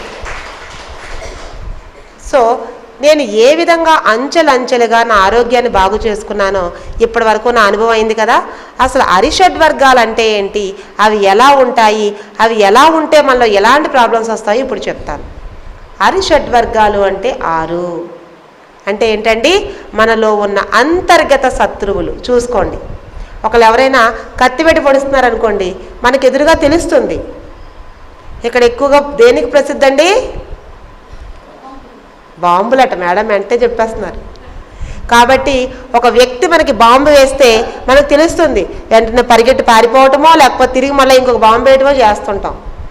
అంటే ఒక వ్యక్తి మీద కానీ ఇతర వ్యక్తుల మీద కానీ బాంబులు వేస్తే అటువైపు వాళ్ళు ఏవైనా నాశనం అయ్యే అవకాశం ఉంటుంది. కానీ అరిషడ్ వర్గాలు అన్నవి ఏవైతే మనలో ఉంటాయో, ఎదుటి వాళ్ళకి చెడుపు చేయాలనుకుంటామో, ఎదుటి వారి గురించి చెడ్డగా ఆలోచిస్తామో అప్పుడు మనమే చెడిపోతాం, మనకి మనంగా చెడ్డగా అనుకున్నా మనమే చెడిపోతాం. చూసుకోండి, ఇవి అంతర్గత 6 శత్రువులు. 6 పాములు సింబాలిక్గా చూపిస్తారు. అంటే ఏంటి? కామ, క్రోధ, లోభ, మోహ, మద, మాశ్చర్యం. సార్ లెక్క పెట్టుకుంటున్నారు. 6 కామ, క్రోధ, లోభ, మోహ, మద, మాశ్చర్యం. అంటే కామం అంటే ఏంటి? కామం అంటే కొంతమంది కొన్ని విధాలుగా ఆలోచిస్తారు, అంటే కొన్ని మీనింగ్స్ అట్లా ఉంటాయి కాబట్టి లైంగిక పరమైనటివి అనుకుంటాం. కానీ కాదండి, డిజైర్స్, కోర్కెలు. అదేంటి మేడం? అక్కడి నుంచి ఇక్కడికి వచ్చి క్లాస్ చెప్తున్నారు. మరి మీకు క్లాస్ చెప్తుంటే మరి అందరూ తిరుగుతూ ఉంటే క్లాసులు చెప్పాలని కోరికలు మీకు ఉన్నాయి కదా, మరి ఈ కోరిక ఉండకూడదు కదా. మేము కూడా పిరమిడ్ మాస్టర్సే, అనంతపురం వాళ్ళు ఏమైనా తిరుగు తక్కువ వాళ్ళు అనుకుంటున్నారా అని మీరు అనొచ్చు. కానీ చూడండి, ఏదైతే నాకు మాత్రమే కావాలి, నేను మాత్రమే అనుభవించాలి అనుకుంటానో అలాంటి కోరికలు ఉండకూడదు. అంటే ఏంటి? ధర్మబద్ధంగా ఉండాలి కోరికలు. అంటే ఏంటి? విశ్వానికి ఉపయోగపడే ఉండాలి తప్ప నాకే కారు కావాలి, నాకే బంగ్లా కావాలి, లేదా నాకు మాత్రమే 7 వారాల నగలు ఉండాలి, ఇలా ఎప్పుడైతే అనుకుంటామో ఆటోమేటిక్గా ఆ కోరికలు ఉండొచ్చా ఉండకూడదు అనేది పిరమిడ్ మాస్టర్స్కి ఆల్మోస్ట్ తెలిసిపోతుందండి. అలాగే ఆ కోరికలు ఎలా చూసుకుంటామనేది ఇంకా ముందు అర్థమవుతుంది. అంటే ఎప్పటి వరకు అయితే మెడిటేషన్ స్టార్టింగ్లో చేస్తామో ఈ కోరిక నిజంగా ఉండాలా ఉండకూడదా ఇంకా చెప్పలేం, డైలమాలో ఉంటాం. ఎప్పుడైతే మనం కోరికను విశ్వానికి ఉపయోగపడేది కాబట్టి చెయ్యాలి అనుకుంటామో అప్పుడు మనకు అర్థమైపోతూ ఉంటుంది. ఎప్పుడు అర్థమవుతుంది అది?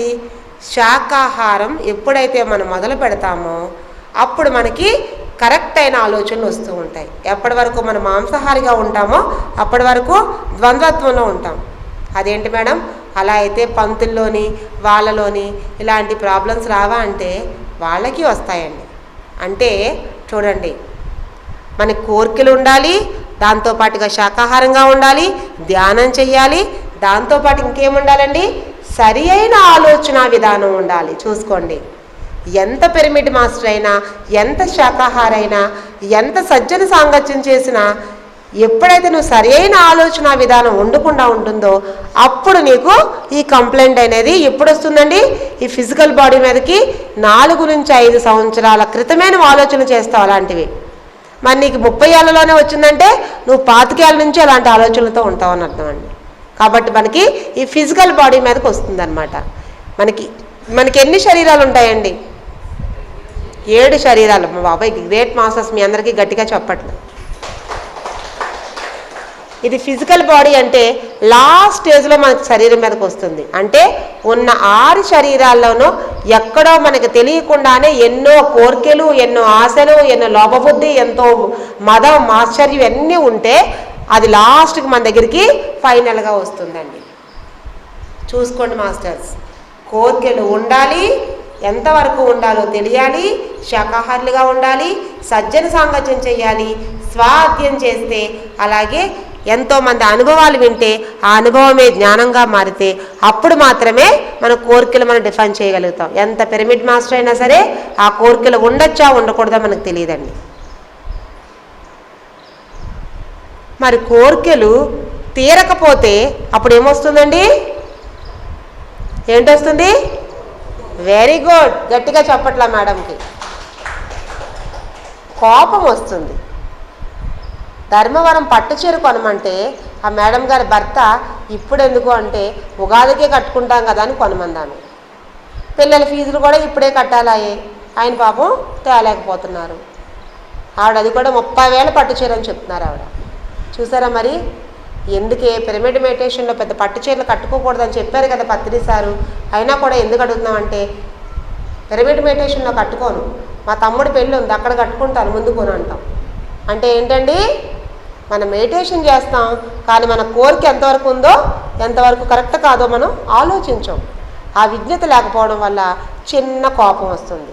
ఆయన ఏం చేస్తారు? ఇంకేదో తమ్ముడు పెళ్ళి కాబట్టి కొనాలి కాబట్టి అని ఆ 30,000 మానేసిన ఏదో కనీసం ఆ పట్టు కొనకూడదు కాబట్టి ఆ సిల్క్ టైప్లో ఏదైనా వచ్చి ఆటోమేటిక్గా జరీది మామూలు చీర ఒక 5,000 పెట్టుకుంటే ముందు చిన్న కోపం వస్తుంది. ఆ రోజు రాత్రికి ఏం చేస్తారండి ఆవిడ? కూరలో కొంచెం కారం ఎక్కువేస్తారు. ఆ మరుసటి రోజు ఉదయాన్నే కాఫీ ఎలాగిస్తారండి? ఇలా పెడతారు. ఈ చిన్న చిన్న కోపాలన్నీ కలిసి ఏమవుతాయండి? క్రోధంగా మారుతాయి. ఏమవుతాయి? ఒక చీపురు పుల్ల, ఒక చీపురుపై అయితే ఇలా ఇరిచేవచ్చు. ఆయన తెలివైన వాళ్ళు, ఆయనకు కూడా జ్ఞానం ఉందంటే అరే బంగారం ఈ 5,000 ఎందుకు కొన్నానంటే నువ్వు కట్టుకుంటే సూపర్గా ఉంటావని చెప్పేసి అని ఆయన మిమ్మల్ని మెస్మరైజ్ చేస్తే పర్వాలేదు. ఆయనకు తెలియక సైలెంట్గా ఉండిపోతే ఆ చిన్న కోపాన్ని ఆయన అక్కడ ఎరవకపోతే ఆ మరుసటి రోజుకి ఇంకా పెద్ద కోపం అయిపోతుంది. ఆ కోపం పెద్ద కోపం చిలికి గాలివాన్ అంటాం కదా, లాస్ట్కి ఎలా అయిపోతుంది? అది పెద్ద క్రోధంగా మారిపోతుంది. క్రోధం వస్తే ఏమొస్తాయో తెలుసా? ఖర్చు లేకుండా వస్తాయి. బీపీ, హెర్నియా, క్యాన్సర్, IBS, అలాగే నాకొచ్చిన Crohn's, ulcerative colitis, irritating bowel syndrome, piles, fissure, fistula, ఏదైతే వెన్నుపూసకి వెనకాల కిందన ఉంటుంది కదా, మూలాధార చక్ర నడుము నొప్పి వచ్చేస్తుంది అంటాం కదా, ఇలాంటి ప్రాబ్లమ్స్ అన్నీ వచ్చేవి ఈ క్రోధం ఉండడం వల్ల. మీకు అర్థమైపోవాలి ఇప్పుడు. ఎవరికైనా ఈ ప్రాబ్లమ్స్ గ్యాస్ట్రిక్, అజీర్ణం, పొల్లటి తేన్పులు, పేగు వరుపు ఇలాంటివి ఏమున్నా కూడా వీళ్ళందరిలో అరిషడ్ వర్గాలు ఉన్నట్టే. గుర్తుపెట్టుకోండి మాస్టర్స్, ఉన్నా కూడా చెప్పం ఇంక ఇప్పుడు. చూసారా? అరిషడ్ వర్గాలంటే 6. అందులోని క్రోధంలో ఎప్పుడైతే ఎక్కువ ఉంటామో, చిన్నదానికి పెద్దానికి కోపం పడిపోతామో, చిన్నదానికి పెద్దానికి ఎప్పుడైతే రెక్లెస్గా మాట్లాడతామో, హే నాకు తెలుసులే అంతాను ఇలా మాట్లాడతామో ఆటోమేటిక్గా వాళ్ళలోని బీపీ పెరిగిపోతుంది. అందుకే అంటారు అబ్బా నువ్వు బీపీ పెంచుకోకలే అమ్మా, సైలెంట్గా ఉండు అంటాం. బ్లడ్ ఏమవుతుంది? మరిగిపోతూ ఉంటుంది. మనం తినే ఫుడ్లో ఉంటుందా అంటే, నేను తినే ఫుడ్ ఇప్పుడు చక్కగా అన్ని రకాల పచ్చళ్ళు, కారాలు అన్నీ తింటున్నాను, హాయిగా అరుగుతున్నాయి. అప్పుడు వేపిడి గంజి తాగినా కూడా నేను డైజెస్ట్ చేసుకోలేకపోయేదాన్ని. ఎందుకు అంటే ఇక్కడ ఎప్పుడైతే విషయాన్ని మనం అర్థం చేసుకోలేమో అప్పుడు ఆటోమేటిక్గా ఇక్కడ ఫుడ్ మనకి డైజెస్ట్ అవ్వదు. చూడండి మాస్టర్స్, చూడండి, ఇందులో ఇంత డెప్త్ ఉంటుంది. మరి అంత కోపాన్ని మనం వదిలేసుకోవడం అంత ఈజీ అండి? సాధన ద్వారా ఎలాంటిదైనా సాధ్యమే. నా లైఫ్లో నిజమైందండి. నేను మొదట లేచి మెడిటేషన్ చేసేదాన్ని. ఎప్పుడు? 5 గంటలకి. సార్ అన్నారు గంటలు గంటలు, ఎందుకంటే ఒక తెపాలు మాడిపోతుంది, పాలు తెపాల, మీరు జస్ట్ ఇలా నీళ్ళు పోస్తే అయిపోతుంది. అది దానికి ఏం చేయాలి? గట్టిగా పీచు పెట్టి తోమాలి. మరి నాలో ఎన్నో బ్లాక్స్ ఉన్నాయి, దాన్ని ఏం చేయాలి? సాధన ద్వారా పిరమిడ్ ధ్యానం 10 గంటలు, 12 గంటలు, 15 గంటలు పిరమిడ్ ధ్యానం, 40 రోజులు. ఎక్కడ పిరమిడ్? బెంగళూరు పిరమిడ్, లేదా విశ్వకాంతి పిరమిడ్, అలాగే కట్టాల పిరమిడ్, అలా పెద్ద పెద్ద పిరమిడ్స్లో ఉంటాయి కదా, ఆ పిరమిడ్స్కి వెళ్ళి ఆ పిరమిడ్ ఎనర్జీ తీసుకొని అద్భుతమైన మాస్టర్స్ తాలూకు నాలెడ్జ్ తీసుకొని నాలో అజ్ఞానాన్ని పోగొట్టుకొని చేసినప్పుడు మాత్రమే మనకి రిలీఫ్ ఉంటుందే తప్ప 6 నెలల్లోనే చచ్చిపోతారన్న మనిషిని ఇన్ని రోజులు బ్రతికేను అంటే ఈ పిరమిడ్ ధ్యానం వల్లనే. మరి మీరెలా తగ్గించుకున్నారమ్మా కోపాన్ని అంటే సార్ చెప్పింది ఏంటో తెలుసా? ఏ మనిషి అయితే ధ్యానం చేసిన తర్వాత కొంత శక్తి వచ్చిన తర్వాత వాళ్ళు ఆటోమేటిక్గా ఏం చేస్తారండి? ధ్యానం చేసిన తర్వాత ఓహో నాకు ధ్యానం చేసింది, కాళ్ళ నొప్పులు తగ్గాయి, కొద్ది కీళ్ళ నొప్పులు తగ్గాయి, బాగుంది, తలనొప్పి తగ్గింది అంటాం. మనకి తినటానికి కూడా ఉంటుంది కాబట్టి ఇబ్బందే లేదు. అప్పుడేం చేయాలి? లక్ష్మి, పార్వతి, సరస్వతి. చూడండి, ఎప్పుడైతే మన తినడానికి మన దగ్గర ఉంటుందో తర్వాత స్థాయి ఏంటి? పిరమిడ్ ధ్యానం. పార్వతీదేవిని మనం శక్తిని తీసుకోవాలి. 3వదైనంటి సరస్వతీదేవి దగ్గరికి వెళ్ళాలి. అంటే ఏంటి? 64 కళల్లో ఏదో ఒక కళని మనం అభ్యసించినట్లయితే అప్పుడు పరిపూర్ణంగా తగ్గుతాము. చూడండి, ఏ ప్రాబ్లం అయినా సరే దాన్నే ఆలోచన విధానాన్ని మార్చుకోవటం అంటే. నాకు సార్ చెప్పారు, నాకు అప్పుడు అంత జ్ఞానం కూడా లేదు నిజంగా.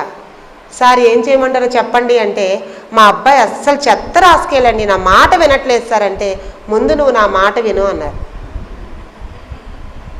అదేంటి సార్, 6 నెలలు బ్రతుకుతారన్న మనిషిని 1.5 సంవత్సరం అయింది. మా అబ్బాయి ఇప్పుడు ఒక 9th క్లాస్కి వచ్చాడు, చక్కగా వాడంతా నాకు ఆన్సర్ చెప్తున్నాడే కానీ వాడు ఏం చేస్తున్నాడని అడిగారు. సార్ వాడు చెస్లో ఫస్ట్, షటిల్లో ఫస్ట్, జీకేలో ఫస్ట్, చదువులో ఫస్ట్, అన్నిట్లో ఫస్టే కానీ నా మాట వింటండి. నేను ఎప్పుడు మాట్లాడుతున్నప్పుడు మా ఆయన గారితో అనేదాన్ని, ఈ చెత్త రాసుకెళ్ళి రేపు కానీ నా మాట వినకపోతే వాడిని స్కూల్కి పంపించను అనేదాన్ని. ఎవరైనా ఏమంటారండి? అమ్మా నన్ను పంపించుకోమ్మని ఏడుస్తాడు. వాడేమనేవాడు? నేను స్కూల్కి వెళ్తాను, మమ్మీ ఏం చెప్పినా సరే దాన్ని విరుద్ధంగా చేస్తాను, నేను వెళ్తాను, మమ్మీ ఎవరు పంపించకపోవడం, నేను వెళ్తాను అనేవాడు. మా హస్బెండ్కి వాడంటే ప్రాణం. ఎందుకంటే మా మావయ్య గారి పేరు, మా మావయ్య గారి ఫేసు వాడిది. ఆయన అంటే ఆయనకి ప్రాణం. ఓ పక్కన భార్య అంటే ప్రాణం, ఓ పక్కన కొడుకు అంటే ప్రాణం. ఎంత పర్ఫెక్ట్గా ఉంటానో నాకే తెలుసు. నేను ఎప్పుడు అబద్ధం చెప్పను. ఈ అరిషడ్ వర్గాల్లో ఉన్నది ఇదే ప్రాబ్లం అండి. ఎప్పుడు ఎవరికి తలొగ్గేదే ఉండదు. సత్యం తెలిస్తే మాత్రం సత్యాన్ని వదలం. మరి నా కొడుకు వాడికి అలాంటిదే, వాడికి సత్యం తెలుసు. మా మమ్మీ నా మాట ఎందుకు విందని వాడు అనుకుంటున్నాడు. వాడు ఏమన్నాడో తెలుసా? నువ్వు ఎప్పుడైతే మీ అమ్మకు నువ్వు గౌరవిస్తావో, first you take respect for to your mother, after that you will discuss to me. నువ్వు నాతో డిస్కస్ చెయ్యప్పుడని చెప్పాడు వాడు. నాకు అస్సలు మైండ్ బ్లాక్ అయిపోయింది. సార్ అదే కదా అన్నారు. ఏమన్నారు? ముందు నువ్వు నా మాట విను, తర్వాత నీ పిల్లలు నీ మాట వింటారంటే ఏదో అనుకున్నాను నేను. ఆడంత రెక్లెస్గా సమాధానం చెప్తున్నాడండి. నేను అంతే రెక్లెస్గా ఉండేదాన్ని. First close your book, go to bed ఇట్లా మాట్లాడుతుంటే వాడు కూడా అన్నాడు, ఓకే వెళ్తానులే, నువ్వు ఎందుకంత అంత గేరుగా చెప్తున్నావు, ఎందుకు అంత రెక్లెస్గా మాట్లాడుతున్నావు అనేదాన్ని. పాయింట్ వాడి వైపు చూపించేదాన్ని, కానీ నాలో ఉండేది రెక్లెస్నెస్. అప్పుడు సార్ అన్నారు, అసలు ముందు వాడితో మాట్లాడమ్మా, నేను చెప్పింది నువ్వు చేస్తావా చేయవా అని అడిగారు. సార్ సరే చెప్పండి సార్ అన్నా నేను. మొదట 5 నుంచి 6 గంటల వరకు మెడిటేషన్. సార్ నేను 3 గంటల నుంచి చేస్తానండి మెడిటేషన్, ఎందుకంటే నాలో చాలా ప్రాబ్లం ఉంది కదా, అందుకే ఎక్కువ గంటలు చేస్తే బాగుంటుందని. ఓకే, అప్పుడు ఏం చేస్తావు? పిరమిడ్ మ్యూజిక్, ఏంటి శ్రీకృష్ణుడి మ్యూజిక్ పెట్టుకొని చక్కగా పిరమిడ్ మెడిటేషన్ చేస్తానండి. ఓకే, తర్వాత ఏం చేయాలి? 6 నుంచి 7 మౌనం. మౌనం అంటే ఎలా చేస్తామండి? ఎలా చేస్తాం?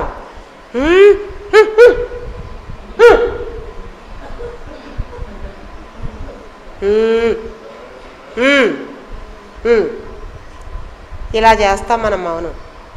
ఇది మౌనమా? ఇంకా కోపాన్ని పెంచుకోవడం. ఎందుకంటే ఆ మోగ భాష దాకా ఆ పిల్లల మీద ఇంకా అరిచేస్తూ ఉంటాం మనం. అవునా కదా? వాళ్ళకి అర్థమవక మౌనం ఏదో చెప్పు మమ్మీ అంటారు వాళ్ళు. కనీసం రాసి చూపించి మమ్మీ అంటారు. అంటే ఏంటి? ఆ మౌనం వల్ల ఇంకా క్రోధం పెరిగిపోతూ ఉంటుంది. కాబట్టి మౌనం అంటే ఎలా ఉండాలంటే అంతర్ముఖంగా ఉండాలి. అంటే నువ్వు ఏదైతే మాట్లాడుతున్నావో, నువ్వేదైతే చేస్తూ ఉన్నావో ఆ పనిలో శ్రద్ధ నిబద్ధత ఉండటమే అంతర్ముఖ మౌనం. నువ్వు ఇలా చేయటం, మంచం మీద పడుకొని ఆ వెన్నుపోదు బాగోక, ఈ చెయ్యి బాగోక, ఈ పేగులు వచ్చి ఇంత వస్తే ఆ డైరీతి ఇది ఫోల్డ్ చేయి, అది చేయి, ఎలాగో వాడే చేస్తాడు. ఆ పడుకున్నది నేను ఆడింగా పడుకోవచ్చు కదా. వాడికి ఎందుకు ఆర్డర్ చేయడు? పోనీ వాడు కరెక్ట్గా చేయడా అంటే వాడు చాలా పర్ఫెక్ట్గా చేస్తాడు. వాడు నేను మీకు విషయం చెప్పనండి, వాడు 10th క్లాస్లోంచి అంటే ఫస్ట్ క్లాస్లోంచి ఉన్న ప్రోగ్రెస్ కార్డు కూడా వాడు దాచుకోవాలి. ఇంకాను వాడు అంత జాగ్రత్త మనిషి. వాడికి నేను చెప్పడం ఎందుకు? అక్కడ పడేస్తాడే అనుకుంటే నేను చెప్పాలి. సార్ అదే అన్నారు, ఇప్పుడు నీ డబ్బులు ఎక్కడ దాస్తావు? SBIలో లాకర్లో ఉంచుతాను బంగారం కూడా. ఎందుకు ఉంచుతావు? సేఫ్టీగా ఉంటుందని. వాడు సేఫ్టీగా ఉంచినప్పుడు మరి నీకెందుకు? బ్యాంక్ లాకర్లో తెరిచుందా, ఓపెన్ చేసిందా, బ్యాంక్ ఎందుకు ఓపెన్ చేసింది, గార్డు ఉన్నాడా లేదా, ఇవన్నీ నీకెందుకు? సేఫ్టీగా ఉందని కదా పెట్టావు అక్కడ. అలాగే వాడంత సేఫ్టీగా చూస్తున్నప్పుడు నీకెందుకు అంతది? కాబట్టి ముందు మొత్తానికి మొత్తం నీకు అంతర్లేనిగా ప్రయాణం అవ్వాలి అన్నారు. ఓహో సరే అని వెంటనే వచ్చేస్తుంది. ఏంటండి, ఏం రాదు కదా మనకు కూడా. ఒక 10 రోజులు ఏం రాలేదు, 15 రోజులు ఏం రాలేదు, కానీ చక్కగా మౌనం చేయడం అయితే వచ్చింది. ఒక 20 రోజుల తర్వాత అంతా గమనించుకున్నాను. ఓహో మౌనం చేస్తే మానసికంగా గుండె దడదడ మనిపోవటం, అరిచేస్తూ ఉండటం, కోపం వచ్చేయటం, కడుపులో మంట రావటం, ఇవన్నీ తగ్గుముఖం పట్టాయి. అంటే ఏంటి? క్రూయల్గా ఆలోచించే మెంటాలిటీ అంతా తగ్గుతుంది. ఓకే అనుకున్నాను. థర్డ్ పాయింట్ ఏం చెప్పారంటే, ఇందాక చెప్పాను చూసారా, ఎప్పుడైతే మౌనం చేసిన తర్వాత అంతర్ముఖ ప్రయాణం అయిన తర్వాత నీలో ఉన్న లాస్ట్ ఏంటి? సరస్వతి కళలను అభ్యసించాలి. సార్ ఏమన్నారంటే, ఇప్పుడు నువ్వు ఈ నడుము పెట్టుకొని ఉన్నావు కాబట్టి నువ్వు డాన్స్ చేయలేవు కాబట్టి నీకు కోరుకున్నప్పటికీ దాన్ని బట్టి నడుచుకోవాలి, నువ్వు పాటలు పాడు అన్నారు. ఊరుకోండి సార్, నేను పాటలు పాడడం ఏంటి? సార్ ఇలాగే అన్నారు. ఏమ్మా నీకు పాటలు పాడమంటే చిత్రాకో లతా మంగేష్కర్కో పోటీగా వెళ్ళమని కాదు, నీ అంతర్ముఖ ప్రయాణం ఇది కూడా, కాబట్టి నువ్వు పాడాలి. ఊరుకోండి సార్, నేను పాడలేను సార్. ఎందుకంటే మనం ఏదైనా సరే ముందు ఇలా అనేస్తూ ఉంటాం, నా వల్ల కాదు, నేను చెయ్యలేను అని. ముందు అదే తీసేయాలి. మనం ఏదైనా మనం చెయ్యగలము, ఒక మాస్టర్ వచ్చి మనకి ఇచ్చారు అంటే మనం చెయ్యగలమని ముందు ఎలా అనుకుంటామో, గురువుని ఎలా పట్టుకోవాలండి? మార్కండేయ నీతి, మార్జాల నీతి కాదు. కోతి ఎలా పట్టుకుంటుంది? జస్ట్ గట్టిగా పట్టుకుంటుంది, ఆ చెట్టు మంచి చెట్టు మీద దూకుతూ ఉంటుంది. అంటే ఏంటి? మనం గురువుని పట్టుకోవాలి తప్ప గురువుని మనం పట్టుకోవాల్సిన. పత్రిసారి మనం పట్టుకున్నావా లేదంటే మనం పత్రిసారి పట్టుకున్నారా? ఆయన చెప్పుకుంటూ వెళ్ళిపోయారు అంతే. మనం గట్టిగా పట్టుకుంటే మనం ఉంటాం హై డైమెన్షన్లో, లేకపోతే ఎక్కడో ఉంటాం. అలాగే నేను ఏం చేశానంటే,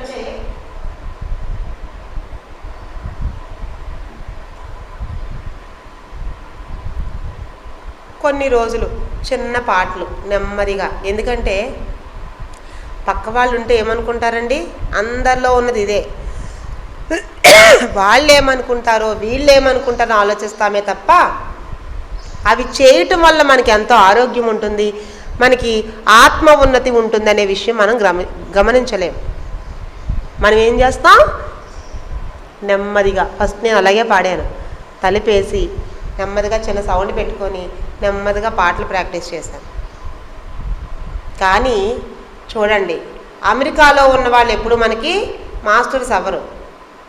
మనం నేర్చుకునే అనుభవం మన భర్త ద్వారా, అత్తమామల ద్వారా, ఇరుగు పొరుగు ద్వారా, లేకపోతే ఇక్కడున్న మాస్టర్స్ ద్వారా, లేదా మన పిల్లల ద్వారా మాత్రమే మనం నేర్చుకుంటామండి. గుర్తుపెట్టుకోండి. ఎప్పుడైతే అక్కడ నేర్చుకోవాల్సింది మనం నేర్చుకుంటామో అప్పుడు మనకు ఆత్మోన్నతి జరుగుతుంది. మనలో ఏమైనా రుగ్మతలు ఉంటే తగ్గుముఖం పడతాయి.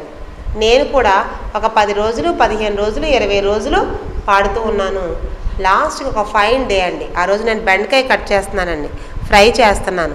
చూడండి, ఒక 2 ఏళ్ల పాటు నేను మెడిటేషన్ చేస్తే ఫస్ట్లో అన్నం కూడా పెట్టలేకపోయిన మనిషిని కూర నా అంతటి నేనే చేసేదాన్ని, అన్నం పెట్టేదాన్ని. ఫస్ట్లో ఏంటండి, ఉదయం 6 గంటల నుంచి 9 గంటల వరకు కూడా పిల్లలు స్కూల్కి పంపించడానికి చిరాకు, గొడవ, అది ఇది, ఇల్లంతా కూడా ఎప్పుడు చూసినా డిస్టర్బెన్స్గా ఉండేది. మెడిటేషన్ చేసిన తర్వాత తెలియకుండానే ఏంటండి, 1 గంటలో వంట అయిపోయేదండి. తెలియకుండానే మెడిటేషన్ చేస్తే మన ఎనర్జీ వల్ల లేకపోతే ఆలోచన వల్ల ఉప్పు వేసానా లేదా మర్చిపోతూ ఉండేవాళ్ళం ముందు. అలా కాదు, సార్ ఏం చెప్తారు, ఎరుకతో శ్రద్ధతో వంట చేయటం, దాన్ని అమృతాహారం కావాలని మనం శ్రద్ధగా వంట చేయటం. అలా అలవాటు అయిన తర్వాత ఒకరోజు మాకు చాలా చిన్న ఇల్లు అండి అప్పుడు, ఇప్పుడు కొంచెం పెద్ద ఇల్లు కట్టుకున్నాం. వరుసగా 3 రూమ్స్ ఉండేవి. కిచెన్కి ఆపోజిట్గా వాష్రూమ్ ఉండేదండి. అందులో బాత్రూంలో బాబు ఉండేవాడు. నేను మామూలు రోజుల్లో అయితే ఏం చెప్పేదాన్నో తెలుసా, వాష్రూమ్లో అయిపోయిందా నీకు, బ్రష్ చేయి, ట్వంక్ క్లెండర్ చేయి, అక్కడ పెట్టు, టవల్ ఉందా, టవల్ పట్టుకెళ్ళేవా, ఇవన్నీ నాకు అవసరం అండి, వాడు ఎలాగో చేస్తాడు అయినా అనేదాన్ని. ఇదంతా ఎనర్జీ వేస్టే కదా నాకు. తల్లిదండ్రులుగా మనందరం చెక్ చేసుకోవాల్సింది అదే. వాడికి కావాల్సింది కరెక్ట్గా ఆ టైంకి ఇచ్చేయాలి తప్ప దాని మాటకి అనటం వల్ల మన ఎనర్జీ వేస్ట్. అది చూసే మన పిల్లలు కూడా అలాగే నేర్చుకుంటారు. కాబట్టి సార్ ఎందుకు చెప్పారో తెలియకుండానే ఒకరోజు పాట పాడుతున్నానండి. అది ఏ పాట అంటే, నేను నిజంగా సింగర్ని కాదండి, అప్పటికి ఇప్పటికీ ఎప్పటికీ నాలో ఉన్న కొన్ని బ్లాక్స్ నేను తగ్గించుకోవడం కోసం మాత్రమే పాడుతున్నాను. ఆ పాట ఏంటో మీకు పాడి వినిపిస్తాను, జస్ట్ ఒక 2 లైన్స్. జాబిలమ్మ నీకు అంత కోపమా, జాజి పూల మీద జాలి చూపుమా, నీ వెండి వెన్నెల్లి ఎండల్లు మండితే అల్లాడిపోదారి ఆపుమా, చిగురు పెదవి పైన చిరునవ్వై చేరాలనుకున్నా, చెలియ మనసులోన సిరిమూవై ఆడాలనుకున్నా, ఉన్న మాట చెప్పలేని గుండెలో విన్న పాలు వినబడలేదా. ఇంకా పాట అయిపోలేదండి, బాత్రూమ్ నుంచి కూడా పాట వినిపిస్తుందండి. అది ఏ పాట తెలుసా, ధ్యానమే చెయ్యమ్మా కోపమే రాదమ్మా అది నీకు తగునమ్మా. చూసారా, ఎవరు కనిపెట్టారండి నా కోపం తగ్గిందని? గ్రేట్ మాస్టర్ మా అబ్బాయి అండి, నా గురువు. వాడు ఎప్పుడు ఏం చెప్పేవాడు, ముందు నువ్వు నాకు చెప్పటం కాదు, ముందు మీ అమ్మకు గౌరవించు. లేదా మా అమ్మగారితో ఎందుకు గౌరవించేదాన్ని కాదో తెలుసా, మా అమ్మగారు గత 35 ఏళ్ళ నుంచి ఈ పుట్టపర్తి సాయిబాబా డివోటీస్ అండి. మా నాన్నగారు మా అమ్మగారు గత 18 ఏళ్ళ నుంచి కూడా మా అమ్మగారు చేంజ్ అయ్యి ఓం శాంతి డివోటీ. అంటే ఆనియన్ విత్ గార్లిక్ కూడా వాళ్ళు పట్టుకోరు, వాళ్ళు తినరు కూడా, పట్టుకోరు. అలాంటి వ్యక్తి ఏమని తెలుసా, నేను అమ్మా నువ్వేం చదువుకోలేదు, నీకేం తెలుసు, గుడ్డు తినొద్దని చెప్తున్నావు, ప్రోటీన్ ఎలా వస్తుంది, గడిది గుడ్డ ఏం కదా, నీకేం తెలియదమ్మా. మా పిల్లలకి నేను పెంచుకోవద్దా, వాళ్ళు పెద్ద పెద్ద IAS IPSలుగా అవ్వాలంటే, వాళ్ళని మంచి మంచి ఆఫీసు తీర్చిద్దాలంటే పిల్లలిద్దరికీ మంచి ఫుడ్ ఇవ్వాలమ్మా, అది ఇవ్వాలమ్మా, ఇది ఇవ్వాలమ్మా.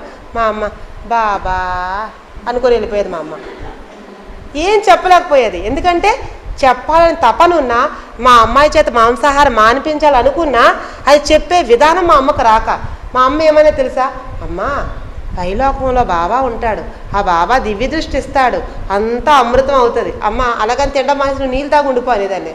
అంటే అంత ఎటకారించేదాన్ని మా అమ్మకి. నాకు నాలెడ్జ్ లేక ఓన్లీ MA BEd అంటే జస్ట్ మామూలు డిగ్రీస్ ఇవన్నీ కూడా. సో మా అమ్మని అలా అన్నప్పుడు వాడు ఏమన్నాడు నాతోని, first you give to respect your mother. ముందు నువ్వు తల్లిని నువ్వు గౌరవించు, అప్పుడు నేను నిన్ను గౌరవిస్తానంటే మరి వాడు నిజంగా నా గురువా కాదా? అది మనం యాజ్ ఇట్ ఈజ్ యాక్సెప్టెన్సీ, దాన్ని మనం గమనించాలి. అక్కడ మనం ఒప్పుకోకపోతే మనం చెత్త ఇంకా ఎక్కడో చెత్తలో ఉండిపోయినట్టు. మన అసలు పిరమిడ్ మాస్టర్సే కాదు ఒప్పుకోకపోతే. ఇంకొక విషయం చెప్పనండి, పత్రి సార్ చెప్పిన విషయం, నేను చెప్పింది కాదు. ఒక ఇంట్లో పెద్ద ఉందనుకోండి, ఆవిడకి 70 ఏళ్ళు అనుకోండి, మీ అబ్బాయికి 10 ఏళ్ళు అనుకోండి, 70 + 10 ఏళ్ల తాలూకా అనుభవ జ్ఞానం ఆ అబ్బాయికి ఉంటుందట. ఎందుకంటే ఆ నాన్నమ్మతో చెప్పే కథలు అవన్నీ కూడా ఏంటి, అనుభవమే జ్ఞానం. అదే నాకు 50 ఏళ్ళు అనుకోండి, మా అబ్బాయికి 5 ఏళ్ళు అనుకోండి, 55 ఏళ్ల తాలూకా జ్ఞానం అబ్బాయికి ఉంటుందట. కాబట్టి మన చిన్నపిల్లలు కదా, వీళ్ళకి ఏది రాదు కదా, వీళ్ళకి ఏమీ తెలియదు కదా అని చెప్పేసి మీరు ఎప్పుడు అనుకోకండి. వాళ్ళకి ఫుల్గా నాలెడ్జ్ ఉంటుంది. మనం పర్ఫెక్ట్గా నేర్చుకుంటే ఏదైనా వాళ్ళు పర్ఫెక్ట్గానే వస్తుందండి. నేను ఎప్పుడు మా అబ్బాయికి అనేదాన్ని, చిన్న అప్పిగాడు, వీడికి 2nd క్లాస్ చదవలేదు, అలాగే నాకు బాగోలేనప్పుడు తీసుకొచ్చి వాడికి 5th క్లాస్ కూడా చదవలేదు, అంటే చిన్నోడు కదా వీడికి ఏం తెలియదని. మన బీటెక్లోని వాడికి ఢిల్లీ వేశారండి, వాడికి ఇంటర్న్షిప్కి. వేస్తే నాన్న నువ్వేంటంటే 6గురు వెళ్ళారు కదా, మీరందరూ కూడా ఎలా వెళ్ళాలంటే ఒక ట్యాక్సీ బుక్ చేసుకొని అక్కడ మన పిరమిడ్ మాస్టర్ ఒక ఆమె ఉన్నారు, చక్కగా మేడం దగ్గరికి వెళ్తే ఆ మేడం చక్కగా చూసుకుంటారు, తర్వాత వెళ్ళినా వచ్చినా కూడా మీ 5గురు కూడాను వ్యాన్లో వెళ్ళి వ్యాన్లో రండి, ఒక 1500 రూపాయలు తీసుకుంటారు అనేదానండి. వాడు చిన్నోడు కదా, ఉన్న 5గురికి కనీసం హిందీ రాదు, మా అబ్బాయికి మంచిగా ఇంగ్లీషు హిందీ వచ్చు, ఎందుకంటే వాడు కేవీలో చదివాడు కాబట్టి, అందులో నేను కూడా మంచిగా ట్రైనింగ్ ఇచ్చాను కాబట్టి. వాడు ఏమన్నాడో తెలుసండి, అలాగేనమ్మా అని వెళ్ళాడు. వెళ్ళిన తర్వాత అక్కడ నిజంగానే విశాల్ గురు అని ఆమె చాలా మంచిగా షెల్టర్ ఇచ్చి అన్నీ చేశారండి పిల్లలకి. ఆవిడ కొత్తగా కట్టుకున్న ఇల్లు ముందు మా పిల్లలకే ఇచ్చారండి. ఎవరు అన్వి తినొద్దని చెప్పారు, మా అబ్బాయి ఇంకో అబ్బాయి తినండి, ఇంకో 4 తింటారంటే వాళ్ళు కూడా తినొద్దండి, మా ఇంట్లోనే ఉండమని చెప్పేసి ఆవిడ మంచిగా షెల్టర్ ఇచ్చారు. వాడు ఫస్ట్ చెప్పిన మాట ఏంటో తెలుసా, అమ్మా ముందు నువ్వు నీ సగం నాలెడ్జ్ వదిలే. అదేంటి నాన్న అలా అన్నావంటే, కాదా రైల్వే స్టేషన్ నుంచి మామూలు ట్యాక్స్ 2 మారి వెళ్తే అక్కడికి ఇంటికి వెళ్ళడానికి 200 రూపాయలతో అయిపోను, నువ్వు 1500 రూపాయలు చెప్పావంటే అదెలా నాన్న అంటే, అమ్మా ఓలా ఏవైనా ఆటోస్ ఉన్నాయట, అది బుక్ చేసుకుంటే ఒక 150 రూపీస్కి సగం వరకు వెళ్తాం, అక్కడ నుంచి మెట్రో ఉందమ్మా జస్ట్ దానికి 40 రూపీస్ అమ్మా, వెళ్ళిపోదాం ఈజీగా, నువ్వు చెప్పేవని నేను ట్యాక్సీ కట్టి, నువ్వు అస్సలు చెప్పకమ్మా నేను చూసుకుంటానని చెప్పి అందరి పిల్లల్ని నెల రోజుల పాటు ఒక్కొక్కళ్ళు, అందరూ కూడా రియల్గా అందరూ అగ్రికల్చర్ పర్సన్సేనండి జేఎన్టీ కాకినాడలో, వాళ్ళందరూ కూడా ఒక 10,000 రూపాయలు పట్టుకొని వెళ్తే అందులో 5,000 రూపాయలు మాత్రమే ఖర్చు పెట్టి ఉన్న 5,000 రూపాయలతో మధురై పక్కన ఉన్న తాజ్మహల్, ఇండియా గేటు అన్నీ చూపించి వాడు తీసుకొచ్చాడండి. మరి వాడు మంచి నాలెడ్జ్ పర్సనా, చిన్న పిల్లోడు, వాడు మొన్నటిదాకా ఇక్కడే పెరిగాడు, వాడికి ఏం తెలియదు అనుకున్నా, నేను నాలెడ్జ్ పర్సనా. వాడు ఏమన్నాడు తెలుసా, అమ్మా జస్ట్ ఒక 5 రూపాయలు ఇచ్చి ఒక ఆటో ఎక్కామంటే అక్కడ ఒక చిన్న గల్లీ ఉందమ్మా, ఆ గల్లీ దగ్గర 5 రూపాయలు మాత్రమే రొట్టె, 5 రొట్టెలు తీసుకునే వాళ్ళమి, చక్కగా వచ్చేసేవాళ్ళమి. అదే ఇక్కడ స్టార్ హోటల్లో అయితే అక్కడ 50 రూపీస్ అమ్మా, అందుకే అక్కడ నుంచి ఇక్కడ తెచ్చాను. మరి దూరం కదా నాన్న అంటే, ఏమంది ఎక్కి దిగితే ఇక్కడ 10 రూపాయలు కదా, అక్కడైతే ఢిల్లీలో 5 రూపాయలే ఆటో, కాబట్టి 5 వెళ్ళినా సరే ఎంత వచ్చేదండి 25 రూపీస్, ఇంకా ఎంత మిగిలేది, చాలా డబ్బులు మిగిలాయి. కాబట్టి ఎప్పుడు నీ హాఫ్ నాలెడ్జ్తో నాకు ఇవ్వకమ్మా అని చెప్పాడు. కాబట్టి వాళ్ళు చెప్పింది కూడా మనం వినాలి. అప్పుడు మనం ఆహా అవునా నాన్న, అయితే సారీ డాడీ, నేను ముందులాగే అనుకున్నాను, అప్పుడు ఢిల్లీలో మేము ఉన్నాం కదా ఒక 6 ఇయర్స్ అలా ఉందనుకున్నానంటే, ఎప్పుడున్నావమ్మా 2012లోనో 2010లోనో ఎప్పుడో ఉన్నావు, అప్పటికి ఇప్పటికి చాలా మారిపోయింది అన్నాడు వాడు. కాబట్టి మాస్టర్స్ గుర్తుపెట్టుకోండి, ఎప్పుడు కూడా మనకన్నా పిల్లలకి నా స్మార్ట్ ఫోన్ వాడడానికి వాడికి 200-300 ఇచ్చి అంతా వాడి దగ్గర ట్రిక్స్ అని నేర్చుకున్నాను నేను. వాడు నాకన్నా ఫాస్ట్గా వాడతాడు స్మార్ట్ ఫోను, నాకు ఎప్పటికీ బాగా వాడడం రాదు. మరి నేను నాలెడ్జే వాడికి నాలెడ్జ్ ఉందా? నాలెడ్జ్ అంటే ఉపనిషత్తులు, వేదాలు అదొక్కటే కాదండి, మనం ఎప్పుడైతే అప్డేట్ అవుతూ ఉంటామో ఆ ప్రతి నాలెడ్జ్ కూడా మనం నేర్చుకోవటం అనేది నాలెడ్జ్. అంతేగాని ఎప్పుడో నేను అలా చేశాను, ఇలా చేశాను, ఇలాగే చేస్తాను అంటే ఇంకా ఎక్కడో మనం మూలాల్లో ఉండిపోతాం. కాబట్టి క్రోధం ఎలా ఉంటుందంటే ఈ విధంగా ఉంటుంది. నేను ఆ విధంగా తగ్గించుకున్నాను. నేనే కాకుండా ఏ పిరమిడ్ మాస్టర్ అయినా ఇలా అప్లై చేసి తగ్గించుకుంటారు. కావాలంటే చూడండి. ఎందుకంటే క్యాన్సర్ తగ్గిందన్నా, పిరమిడ్లో కూర్చొని చేసిందన్నా వాళ్ళు మరలా పాటలు వింటూ ఉంటారు, లేదా సజ్జన సాంగత్యం చేస్తూ ఉంటారు, గొప్ప గొప్ప ఆనందో బ్రహ్మ లేకపోతే ప్రకృతి విహారానికి వెళ్తారు. అప్పుడు మాత్రమే పెద్ద రుగ్మతలు తగ్గుతాయి. అంటే అర్థం ఏంటో తెలుసా, మీలో మానసిక ఆనందం వచ్చినప్పుడు మాత్రమే మనలో ఉన్న ఆనందం అంటే ఏంటి రెట్టింపు అవుతుందో అప్పుడే మన బ్లాక్స్ అన్నీ క్లియర్ అవుతాయి. నెక్స్ట్ లోభం అండి, 3rd పాయింట్. ఎప్పుడైతే కోరికలు తీరలేదో క్రోధం అయితే, ఎప్పుడైతే కోరికలు తీరిపోతాయో ఆటోమేటిక్గా లోభానికి వెళ్ళిపోతాం. అంటే ఏంటి, అరే నేను ఇల్లు కట్టాను కదా, ఇప్పుడు ఒక మంచిగా కారు కొనుక్కోవాలి. ఎందుకంటే ఇల్లు ఉన్నప్పుడు కారు ఉండాలి, ఇది ఒక పెట్టుకుంటాం మనసులో. ఏం చేస్తాం, మంచిగా సజ్జన సాంగత్యం లేదంటే పిరమిడ్ ప్రకృతి వ్యాలీ లేకపోతే కట్టాలు ఏదైనా ధ్యాన మహాచక్రం అయితే దానికి ఇవ్వాల్సిన డబ్బులు ఇవ్వం. మనం ఇవ్వకుండా ఏం చేస్తామండి, ఏదో వెళ్ళాం కాబట్టి ఒక 516 రూపాయలు సరిపోతుంది. అది విశ్వం తాలూకా వరకు. ఎప్పుడైతే విశ్వానికి కొన్ని లక్షల మంది భోజనాలు చేస్తారో మనకి గత జన్మలేంటి జన్మల తాలూకా కర్మలన్నీ తగ్గుతాయన్న విషయం మనకి గ్రహించుకోగలగాలి. ఎంత డబ్బులు ఉంటే అంత డబ్బులు మన సాయి శక్తులా మనం వాటికి ఇవ్వాలి.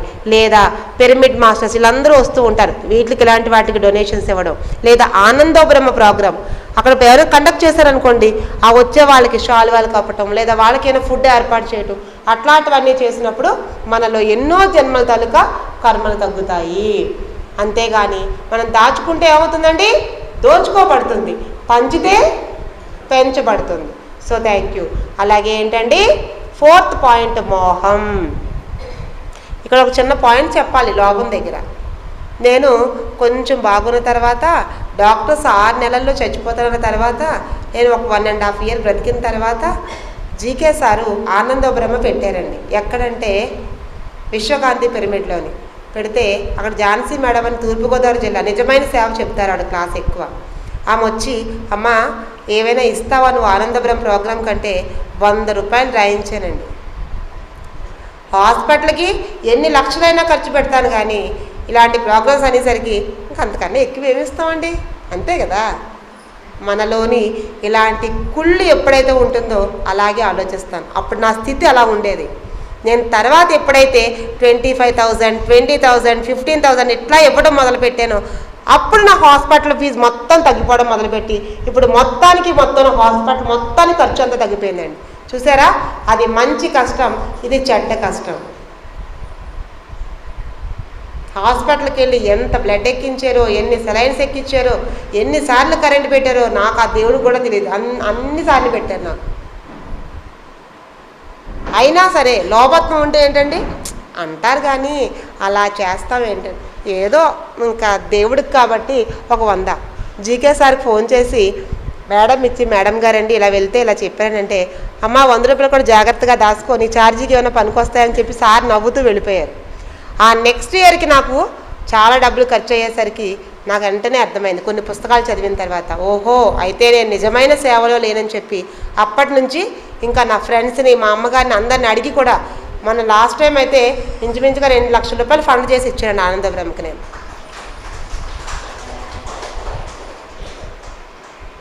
అలాగే 3 రకాల సేవలు ఉంటాయి. ఆధ్యాత్మిక సేవ, ఆధ్యాత్మిక శాస్త్ర సేవ. ఆ శాస్త్ర సేవలోకి ఎప్పుడైతే వెళ్తామో మనం ఆటోమేటిక్గా మనలో ఉన్న రుగ్మతలు తగ్గుముఖం పడతాయండి. అంటే సోషల్ ప్రాబ్లమ్స్ అంటాం, అంటే భార్యాభర్తల మధ్య గొడవలు ఉన్నా లేదా ఇతరులతో మనకి ఏమైనా గొడవలు ఉన్నా ఇవన్నీ కూడా క్లియర్ అవుతాయండి.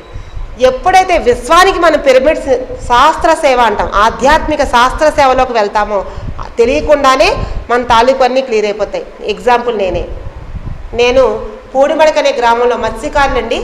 అక్కడ చాలామంది ఉంటే అక్కడ స్వయంగా ఒక శివలింగం వెలిస్తే అక్కడ ఒక శివాలయం మొన్నే లాస్ట్ ఒక 15 days బ్యాకే అయిందండి. శివరాత్రికి ముందు 2 రోజుల ముందే అయింది. అక్కడ అది పెట్టి, ఎందుకంటే పత్రిసార్ని అడిగాను, సార్ అక్కడ కట్టొచ్చా, ఎందుకంటే మన పత్రిసార్లో పిరమిడే కదా మంది, లేకపోతే మనం ఇలా చేయొచ్చు అంటే ఎప్పుడంటే 5-6 ఏళ్ల క్రితమే స్టార్ట్ చేస్తే ఎప్పటికైంది, ఎందుకంటే అక్కడ డొనేషన్స్ అవి తక్కువ కాబట్టి. అక్కడ ఎవరైతే మత్స్యకారులు ఉంటారో ముందు వాళ్ళందరూ గుడి దగ్గరికి వస్తారు.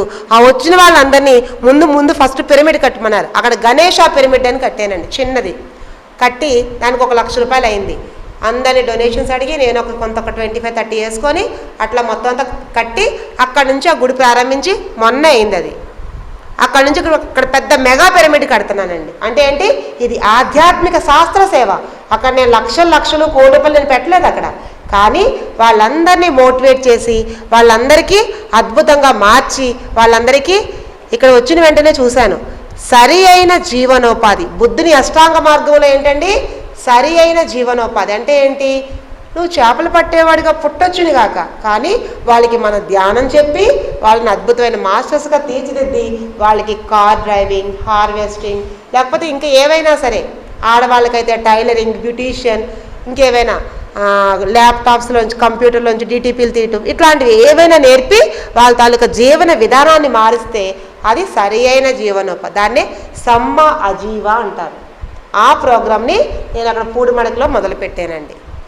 ఆ మొదలుపెట్టినప్పటి నుంచి మీకు ఇంకో విషయం చెప్పనా, మేము మా బావగారికి మా భూమి మాకు ఇచ్చేయండి అంటే గొడవల వరకు వెళ్ళింది. అది తగువులు అయ్యాయి, అన్నీ అయ్యాయి. ఇవ్వను కాక ఇవ్వను, ఒక 2-3 లక్షల రూపాయలు ఇస్తానని చెప్పాం కూడా, అయినా కూడా ఇవ్వనన్నారు. చూసుకుందాం, మీకు జాబులు ఉన్నాయి కదా, అలా ఉన్నాయి ఇలా ఉన్నాయి. నాకు నిజంగా జ్ఞానం తెలిసిన తర్వాత అది ఎప్పుడు రావాలో అప్పుడే వస్తుంది, అది వదిలేయండి, మనం విశ్వానికి వర్క్కి వెళ్ళిపోతాం. వచ్చేసిన తర్వాత మాకు తెలియకుండానే మేము వెళ్ళేసరికి మా చేతుల్లో పాస్బుక్లు పెట్టేశారు. మాకు తెలియకుండానే మాకు ఏదైతే ఇళ్ల స్థలం ఇవ్వనన్నారో ఇప్పుడు వాళ్ళే వచ్చి మీలాంటి వాళ్ళు మన ఊర్లో ఇల్లు కట్టుకుంటే మన ఊరంతా బాగుంటుందని చెప్పి ఇల్లు కట్టుకోమని చెప్తున్నారు.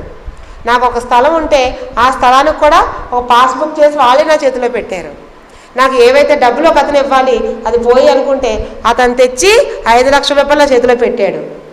ఏదైతే నేను బంగారం పెట్టుకున్నానో అది పోయింది అనుకున్నానో అతను తెచ్చిచ్చి మళ్ళీ ఆల్టర్నేట్గా అది ఇడిపించి దానికి తగ్గట్టుగా మళ్ళీ ఒక ల్యాండ్ కూడా నేను కొనుక్కున్నాను. చూసారా మరి మిరాకిల్స్ జరిగాయా లేవా? ఎప్పుడైతే అజ్ఞానంలో ఉంటూ మంచానికి అతుక్కుపోయి ఉన్నానో నా దగ్గర ఏమీ ఉండేది కాదు. నా దగ్గర ఇల్లు ఉండేది కాదు, బంగారం ఉండేది కాదు, ఆస్తి ఉండేది కాదు. ఎప్పుడు చూసినా వచ్చిన డబ్బులంతా హాస్పిటల్గా ఖర్చు అయిపోయాయి. ఎప్పుడైతే నేను విశ్వానికి ఖర్చు పెట్టి ఎప్పుడైతే ఆధ్యాత్మిక శాస్త్ర సేవ మొదలుపెట్టానో ఆటోమేటిక్గా దగ్గర డబ్బు వచ్చిందా లేదా?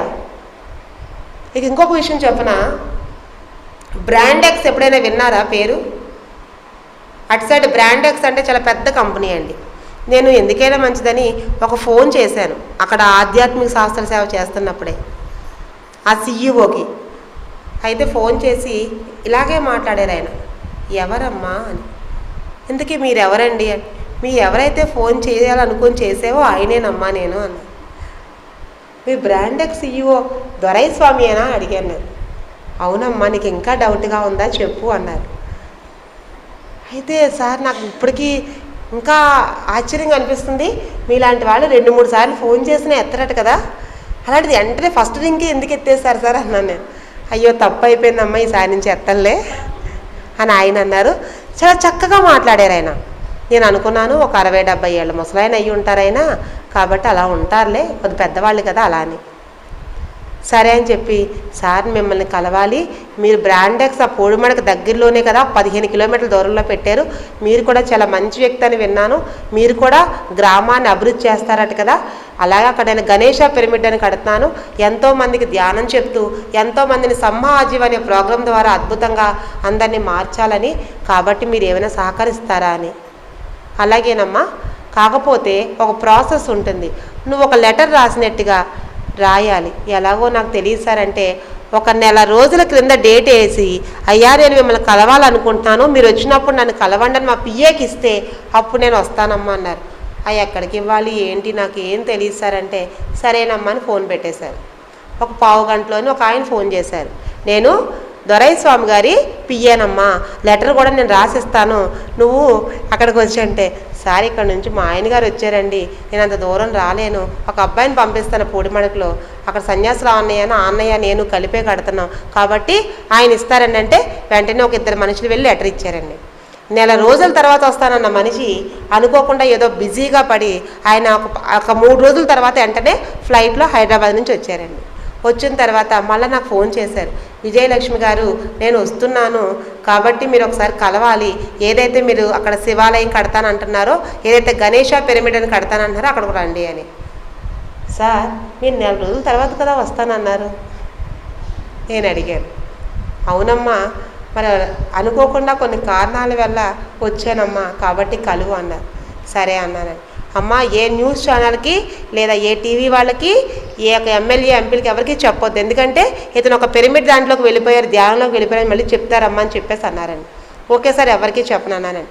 అప్పటి వరకు కూడా ఏ పిరమిడ్ మాస్టర్ కూడా వచ్చి మాకు ఏమీ సహకరించే వాళ్ళు కాదు. కానీ ఆ రోజు ఎలా తెలిసిందో ఎమ్మెల్యే, ఎంపీ, ఆ ఊరు ప్రెసిడెంట్, ఆ పక్క ఊరు ప్రెసిడెంట్స్ అందరూ వచ్చేసారండి. ఏంటి ఇంతమంది వచ్చేసారేంటి, ఎవరు ఇలా వచ్చారని అంటే, అక్కడ పిరమిడ్ ఉంటే ఆయన పిరమిడ్లోకి అమ్మ ఇక్కడ విజయలక్ష్మి అంటే ఎవరు అని అడిగారండి. సార్ నేనేనండి అంటే, అమ్మ రామ్మ పిరమిడ్లోకి వెళ్ళి ఈ న్యూస్ ఎక్కడా కూడా న్యూస్లో అది రాకూడదు, ఎందుకంటే నేను వచ్చింది ఈ అమ్మాయి చక్కగా అద్భుతంగా ఎంతోమంది మత్స్యకారులు మారిద్దామనుకునే ఒక సమ్మాజీవ్ అనే ప్రోగ్రాం ఎంతో అద్భుతంగా ఉంది కాబట్టి నేను ఇక్కడికి వచ్చాను అని చెప్పి ఆయన చెప్పటం, వెంటనే నేను ఏం చేశానంటే సార్ రండి సార్ అని చెప్పి తీసుకెళ్తే వెంటనే ఆ పక్కనున్న ప్రెసిడెంట్, ఆ పక్క ఊరు ప్రెసిడెంట్ ఎవరో అక్కడ ఉన్న ఎస్ఐ వాళ్ళు కూడా పిరమిడ్లోకి వచ్చారండి. చిన్న పిరమిడ్ కట్టాము అప్పుడు, అది 11x11 ఎంతో. అయితే వచ్చిన తర్వాత ఆయన చూసి నేను మైమర్చిపోతున్నాను, ఎందుకంటే ఆయన 60 ఏళ్ళ ముసలోడు కాదండి. ఆయన చూస్తే ఎవరిలాగంటే మీరు నమ్మరు, మహేష్ బాబులా ఉన్నాడు ఆయన. మంచి కలరు గ్లాసెస్ పెట్టుకొని ఫోటోని చూపిస్తాను. తర్వాత అయ్యా మరి మీకు ఏం చేయాలి, మేము ఏం చేస్తాం చెప్పండి సార్, నాకు చేయాలని ఉందంటే సరే అమ్మా అద్భుతమైన వర్క్ చేస్తున్నా అని తర్వాత ఆయన అందరిని అడుగుతున్నారు, ఒక యోగి ఆత్మకథ ఇందులో ఎంతమంది చదివారు అని అడిగారు. ఎవరు చేతులు ఎత్తలేదండి. ఒక 10 మంది ఉన్నాం అక్కడ. నేను చేయి ఎత్తానండి. సార్ నేను చదివాను సార్ అని. గుడ్ అన్నారు. సీక్రెట్ అనే పుస్తకం ఎంతమంది చదివారని అడిగారండి. నేను చెయ్యి ఎత్తానండి. ఎందుకంటే నేను చదివి కొన్ని పుస్తకాలే ఒక 50 ఉంటాయేమో. సార్ నేను చదివాను సార్ అన్నాను. అమ్మా నువ్వు అద్భుతమైన కార్యం చేస్తున్నావు, ఇది విశ్వకార్యం, ఎప్పటికీ ఆగదు, ఎవరో ఒకరు వస్తారు నీకు సహాయం చేస్తారన్నారు. చాలా థ్యాంక్స్ అండి, నా దగ్గర నిజంగా మీకు గిఫ్ట్ అది కొందామన్నా మీరు నిన్నే చెప్పడం వల్ల ఏం కొనలేకపోయాను సార్ అని చెప్పి పక్కనే ఒక ఆయన నాకు 10 భగవద్గీతలు గిఫ్ట్ కింద ఇస్తే ఒక భగవద్గీత తీసి ఆయన గిఫ్ట్గా ఇచ్చానండి. ఆయన ఏమన్నారో తెలుసా, నిజంగా నేను తెలుగులో ఒక భగవద్గీత కొనుక్కొని చదవాలనుకుంటున్నాను చాలా రోజుల నుంచి, మంచి భగవద్గీత నాకు ఇచ్చావమ్మని చెప్పి ఆయన హ్యాపీగా తీసుకున్నారండి. మళ్ళీ ఏం చేస్తారండి ఈ రాజకీయ నాయకులు, ఇలా బయటకు రాగానే ఇంకా ఎలా తెలిసిందో ఇంకా పక్క ఊళ్ళందరూ వచ్చేస్తున్నారండి. దగ్గర ఒక 200-300 మంది వచ్చేసారు జనం. ఏంటి ఎప్పుడు చూసినా కనీసం 10-20 మంది కూడా కనిపించరండి, ఎంతమంది వచ్చారండి. సరే కదా అని చెప్పేసి ఇది ఆడవాళ్ళమే, అందులో 2-3 ఉన్నాం. వెనక్కి వెళ్ళిపోయానండి. వెనక్కి వెళ్ళిపోయి అక్కడ నించుంటే మా హస్బెండ్ కూడా ఉన్నారు. అప్పుడు సెలవుకి వచ్చారు ఆయన. వస్తే నేను ఇలాగే అన్నాను, నేను ఆయన ఇక్కడ ఒక మంచి కార్యక్రమం చేసిన ఒక ఆడపడుచు ఇక్కడే ఉన్నారు, ఆవిడ పేరు విజయలక్ష్మి, ఆవిడ ఇక్కడే ఉన్నారు, ముందుకు రావాల్సిందిగా కోరుచున్నాను అన్నారండి. సార్ నేనేనండి అని ముందుకు వచ్చాను. వస్తే ఇంత మంచి కార్యక్రమం చేసి ఇంతమంది మత్స్యకారుల్లో ఈ ధ్యానము జ్ఞానము అలాంటి సరి అయిన జీవనోపాధి అనే ఒక మంచి కార్యక్రమాన్ని చేస్తున్న ఆడ కూతురు కాదమ్మా, ఆడ దైవానివి, అష్టలక్ష్ములు కలిపితే మీరు. కాబట్టి విజయలక్ష్మి అని నీ పేరులో ఉంది కాబట్టి అని చెప్పి ఈ చెక్కుని నీకు మాత్రమే ఇస్తానని 2 లక్షల రూపాయలు చెక్ ఇచ్చారండి ఆయన. ఫస్ట్ రింగ్కే ఎవరైనా ఫోన్ ఎత్తుతారా సీఈఓ? మిరాకిల్స్ అంటే అలా ఉంటాయి. మనం చేసేది విశ్వానికి వర్క్ అయినప్పుడు అలా ఉంటాయండి. మొన్న రీసెంట్గా 2 నెలల క్రితం లారెన్స్ కంపెనీ వాళ్ళు డైరెక్ట్ క్యాష్ ఈ పెద్ద పిరమిడ్ కట్టడానికి, ఆ మెగా పిరమిడ్ కట్టడానికి 3 లక్షల రూపాయలు డైరెక్ట్ క్యాష్ మాకు ఇచ్చారండి, మా ట్రస్ట్ దాంట్లో వేయమని. చూసారండి, నా సంకల్పం గట్టిగా ఉంటే అక్కడ సమ్మాజీవ్ అనే ప్రోగ్రాం నేను చేద్దాం అనుకుంటే నా దగ్గర నుంచి రూపాయి ఖర్చు పెట్టాల్సిన అవసరం లేదు. నా సంకల్పం గట్టిగా ఉండాలి అంతే, ఆటోమేటిక్గా విశ్వానికి వర్క్ జరిగిపోతుంది. సో మోహం దేంట్లో ఉండాలండి? నా పిల్లల మీద కానీ, నా భర్త మీద కానీ, లేదా నాకు విషయ వాంఛల మీద కానీ, బంగారు ఆభరణాల మీద కానీ ఉండకూడదు. దీని మీద ఉండాలండి మోహం. నేను ఏదైతే పని చేస్తానో విశ్వానికి దాని మీద మాత్రమే మోహం ఉండాలండి. అది ప్రేమ, అన్కండిషనల్ లవ్. ఎప్పుడైతే మన విశ్వాన్ని ప్రేమిస్తామో, మూగజీవులను ప్రేమిస్తామో, ఎప్పుడైతే మత్స్యకారులు లేదంటే లోగా ఉండేవాళ్ళు, అంటే ఎనర్జీస్ లో కాదండి, వాళ్ళ గత జన్మతలకు సంస్కరణతో అక్కడ పుట్టారే తప్ప వాళ్ళందరూ గ్రేట్ గాడ్స్. సార్ ఎప్పుడు చెప్తారు, ఈ పిరమిడ్కి ప్రాణేశ్వర పిరమిడ్ అని సార్ బ్రతుకున్నప్పుడే మెర్కాబా పిరమిడ్కి వెళ్ళి సార్ ఇలా అనుకుంటున్నాను, ఒక చిన్న పిరమిడ్ అక్కడ నుంచి ఒక చిన్న అక్కడ ఇలా శివలింగం వెలిస్తే అది ఇలా కట్టాలనుకుంటున్నానంటే సూపర్, ఎప్పుడు నేను వస్తాను అన్నారు. మా హస్బెండ్ నేను ఆ మెర్కాబా పిరమిడ్కి ఆ రోజు అనుకోకుండా అందరూ మిస్ అయిపోయారండి. నేను, మా ఆయన గారు, ఇంకొక 2 మేడమ్స్, జీకే సార్ వాళ్ళ వదిన గారు వాణి మేడం మాత్రమే అక్కడికి వెళ్ళామండి. అక్కడ ఎవరు లేరు ఆ రోజు, శివప్ప గారు ఉన్నారు ఆ రోజు. సార్ అన్నారు ఏంటి అనకాపల్లి మాస్టర్ చాలామంది ఉంటారు కదంటే వాళ్ళందరికీ అక్కడ ఎక్కడికో చంద్రశేఖర్ పిరమిడ్కి వస్తారనుకున్నారండి, అందరూ అక్కడికి వెళ్ళిపోయారండి. అందరూ 200-300 మంది అక్కడికే వెళ్ళిపోయారు, ఇక్కడికి ఎవరు రాలేదని మాకు జస్ట్ లాస్ట్ మినిట్లో తెలిసిందంటే, అందుకే ఇలా టర్న్ చేసుకొని వచ్చామండి అని చెప్పాం స్కూటీ మీద. అప్పుడు సార్కి కాళ్ళు ఒత్తుతూ చెప్పిన మాటలు ఇవన్నీ కూడా చెప్తే అద్భుతం, సమ్మాజీవ్ అనే ప్రోగ్రాం మహా అద్భుతం. ఒక బాగా చదివే పిల్లవాడిని చదువు చెప్పడంలో ఒకంతేనటండి. ఏమి అక్షరాలు రానివాడికి మన ఓనమాలు దిద్దించి వాడిని కలెక్టర్ చేస్తే ఎంత పుణ్యమో అంత ఒక మత్స్యకారుణ్ణి ఒక ధ్యానవంతుడిగా చేయటం సమ్మాజీవ్ అనేది అంత అద్భుతం అటండి. ఇక్కడ ఉన్న వాళ్ళందరూ మెడిటేటర్స్ అనుకోండి 1 పాయింటే, అదే మత్స్యకారులు కానీ మనం చేయగలిగితే దానికి 100కి 200 పాయింట్లు ఉంటాయట మనకి. ఎంత ఎనర్జీస్ అని చెప్పి ఆ రోజు పత్రి సార్ నన్ను మెచ్చుకోవడం, సూపర్గా నువ్వు చేస్తావమ్మా, విశ్వం నుంచి అనంతమైన శక్తి వస్తూనే ఉంటుంది, నువ్వు చెయ్యి అని చెప్పారు. సో ఇంక అప్పటి నుంచి నేను అది ఆపలేదండి. అలాగే నా పిల్లల మీద, నా భర్త మీద మోహం లేకుండా ఎలా ఉండాలో అప్పుడు నేర్చుకున్నాను నేను. అప్పటి వరకు ఏంటి, నాకు వచ్చింది ఇంతే కదా, నేను ఇంతే చేయగలను అనుకునేదాన్ని. మనం థాట్లు ఎలా పెట్టాలి, మిరాక్యులస్గా పెట్టాలి. పెద్ద పెద్ద మెగా పిరమిడ్స్ కట్టగలం సార్, అలా పెట్టుకుంటారు, ఇవన్నీ వచ్చాయి. అంతేగాని నేనేం చేయగలను అనుకుంటే ఎప్పుడు ఏది రాదు. అప్పుడు జీకే సార్ని రమ్మనటం, ఆ యొక్క గణేష పిరమిడ్ని నేను జీకే సార్తో ఓపెన్ చేయించటం, ఇక్కడ చాలా అద్భుతమైన శక్తి ఉంది, చాలా అద్భుతమైన వర్క్ జరుగుతుంది విజయ అని సార్ చెప్పటం.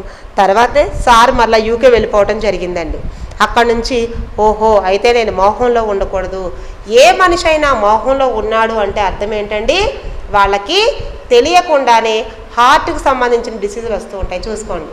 అంటే ప్రేమ అన్కండిషనల్గా ఉండాలి, అంతేగాని లేకపోతే ఏమవుతాయండి, మీరు అంటారు తెలుసారా, స్టంట్ పడ్డం లేదా బైపాస్ జరగడం, ఇవి ఎందుకు వస్తాయండి, నా భార్య నా పిల్లలని కాదు, విశ్వాంతర ప్రేమ అంటే మొక్కల మీద ప్రేమ ఉండాలి, పశు పక్షుల మీద ప్రేమ ఉండాలి. అట్లా ఎవరైతే పెంచుకుంటూ ఉంటారో ఆటోమేటిక్గా మోహం నుంచి బయటపడవచ్చు. ఒకవేళ మోహం ఉన్నవాళ్ళు ఏం చేయాలి అంటే అది కూడా చెప్తాను. ఒక తామర పువ్వుని, లోటస్ని ఒక ఫోటో తీసుకొని మీరు పెట్టుకోండి. అది ఎలా ఉంటుంది, ఎప్పుడు బురదలోనే ఉంటుంది, కానీ ఆ బురదని అంటించుకుంటుందా, అంటించుకోదు. అలాగే మనం కూడా భర్తతో, భార్యతో, అలాగే తండ్రితో లేదా అత్త మామలతో, పిల్లలతో, ఇరుగు పొరుగు వారితో కలిసిమెలిసే ఉండాలి, కానీ బురదలో తామరలా ఉండాలి. అంటే ఎంతలో ఉండాలో అంతే. వాళ్ళకి చేసి పెట్టండి క్యారీస్, చేసేటప్పుడు అమృతాహారం అవ్వాలి, వీళ్ళు ఫుడ్ తిని మళ్ళీ విశ్వానికి ఉపయోగపడాలి. ఇలాంటి థాట్స్ రిలీజ్ చేయండి. నా భర్త ఆఫీస్కి వెళ్ళాలి, విశ్వానికి అద్భుతంగా వర్క్ చేయాలి. మీరేం చేస్తారు, ఇంటి దగ్గర కూర్చొని చక్కగా మంచిగా పిఎం ఛానల్ చూసి దాన్ని ఎవరికైనా ఫోన్ చేసి మెడిటేషన్ చెప్పడం, మీకు వీలైంది అనుకోండి పక్క ఊరికి వెళ్ళి మెడిటేషన్ చెప్పడం. ఇట్లాంటివి మనం చేస్తున్నప్పుడు ఈ మోహం నుంచి బయటపడతాం. అలాగే 6th పాయింట్ అహంకారం. చూసుకోండి, ఈ అహంకారం ఎలా ఉంటుందో తెలుసా. మొదట్లో ఏమనేదాన్ని, నాకు అన్నీ తెలుసు, మా అమ్మకి ఏం తెలుసు, ఏం తెలియదు, ఏం చదువుకోలేదు కదా అనేదాన్ని. రమణ మహర్షి ఎంతమందికి తెలుసండి, తెలుసా? ఆయన ఏం చదువుకున్నారు, 7th క్లాస్ పాస్ అయ్యారు ఆయన. సర్వేపల్లి రాధాకృష్ణ ఎవరో తెలుసా? ఎవరండి? మాజీ రాష్ట్రపతి, first vice president of India, ఉపరాష్ట్రపతి, 5వ రాష్ట్రపతి, అలాగే టీచర్, 5 MS చేశారు సైకాలజీ. ఆయనకి గురువు ఎవరో తెలుసా, రమణ మహర్షి. చూసుకోండి, అన్ని జ్ఞానాలు కన్నా గొప్ప జ్ఞానం ఆత్మజ్ఞానం అండి. చదువులతో పని లేదు, బాహ్యంగా ఉన్న డిగ్రీస్తో పని లేదు. ఎంత డిగ్రీస్ ఉన్నా, ఇప్పుడు మన రీసెంట్గా ఒక డాక్టర్ జీకే గారు ఒక పేషెంట్ని ఇచ్చారండి. ఆయన రియల్గా యూకేలో ఒక డాక్టర్, అది కూడా గ్యాస్ట్రిక్ డాక్టర్. ఆయనకి గ్యాస్ట్రిక్ ప్రాబ్లం వచ్చిందండి. ఆయన గ్యాస్ట్రోఎంట్రాలజిస్ట్. ఎందుకు వచ్చింది అంటే వాళ్ళు మిస్సెస్కి ముందు మాట్లాడమన్నారు. మాట్లాడితే నాకు అర్థమైంది ఏంటంటే ఆయన ఎవ్వరి మాట వినరు. నాకు తెలిసిందే కరెక్ట్, డాక్టర్లో ఇంత పెద్ద చదువు చదివామంటే ఇవన్నీ కూడా కరెక్ట్ అంటారు. అంటే పత్రి సార్ ఎప్పుడూ చెప్తూ ఉంటారు, ఏమని, డాక్టర్స్కి మనం చెప్తేనే తెలుస్తుందండి. నాకు ఫీవర్ వచ్చింది సార్, ఓకే పారాసెటమాల్. నాకు కడుపు నొప్పి వస్తుంది సార్, ఓకే సార్ నాకు గ్యాస్ట్రిక్ వచ్చిందండి, ప్యాంటాప్. ఇవన్నీ మనం చెప్తే వాళ్ళు రాస్తారు. సార్ నాకు ఆర్థరైటిస్ ఉందండి, సో దీనికి సంథింగ్. ప్రతిదీ కూడా మనం చెప్తే, మనం చెప్పకుండా మనం చూసి మనం స్కాన్ చేసి మన బాడీ తలకు ఆరాసు చక్రాసం చేయగలిగినాడు మన పరమపిత. ఎవరండి, మన పత్రి సార్. లేదా ఆ స్థాయిలో ఉన్న గురువులు మాత్రమే అలా చేయగలరే తప్ప ఎవరు పడితే వాళ్ళు చేయలేమండి. నేను ఎప్పుడైతే ఒక పేషెంట్ లాగా వెళ్ళానో విశ్వకాంతి పిరమిడ్కి, డాక్టర్ జీకే గారి దగ్గరికి బద్రి అన్నయ్య అని తీసుకెళ్ళారండి. తీసుకెళ్తే నా కళ్ళల్లో ఇలా కళ్ళు పెట్టి చూశారు. నేను ఇలాగే ఆలోచించాను, ఏంటమ్మా ఇతను నిజంగా మెడిటేషన్ చేస్తాడు, ఇటు ఎలా చూస్తున్నాడు నా కళ్ళల్లోకి, ఇతను నిజమైన డాక్టరేనా, ఎంత సన్నంగా ఉన్నాడేంటి, ఇలా ఆలోచిస్తున్నాను. అలాంటి ఆలోచన ఉంటే అరిషడ్ వర్గాలు. చూసారా, ఇప్పుడైతే అయ్యో నా గురువు ఎంత గొప్పవాడో, ఎంత విజ్ఞానాన్ని ప్రపంచ దేశాలు పంచుతున్నాడు కదా అంటే ఆ జ్ఞానాన్ని తెలుసుకోవటం వలన. అప్పుడు నేను ఏమనుకున్నాను, ఇలా ఆలోచించాను. ఆయన ఏమనుకున్నారు, ఈ అమ్మాయికి ఈ ప్రాబ్లం నుంచి బయటపడితే విశ్వానికి వర్క్ చేస్తుంది అని తెలుసుకొని నేను గ్యారంటీ ఇస్తాను 100కి 200% నేను చెప్పినట్టు వింటే అని ఆ రోజు చెప్పారండి. ఆ ఒక్క మాటతోనే నేను ఇప్పటి వరకు కూడా స్పిరిచువల్ టాబ్లెట్స్ అనేదాన్ని విడలేదు. ఎందుకంటే అందులో అపారమైన ధ్యానం చేస్తాను, పిరమిడ్ ధ్యానమే చేస్తాను.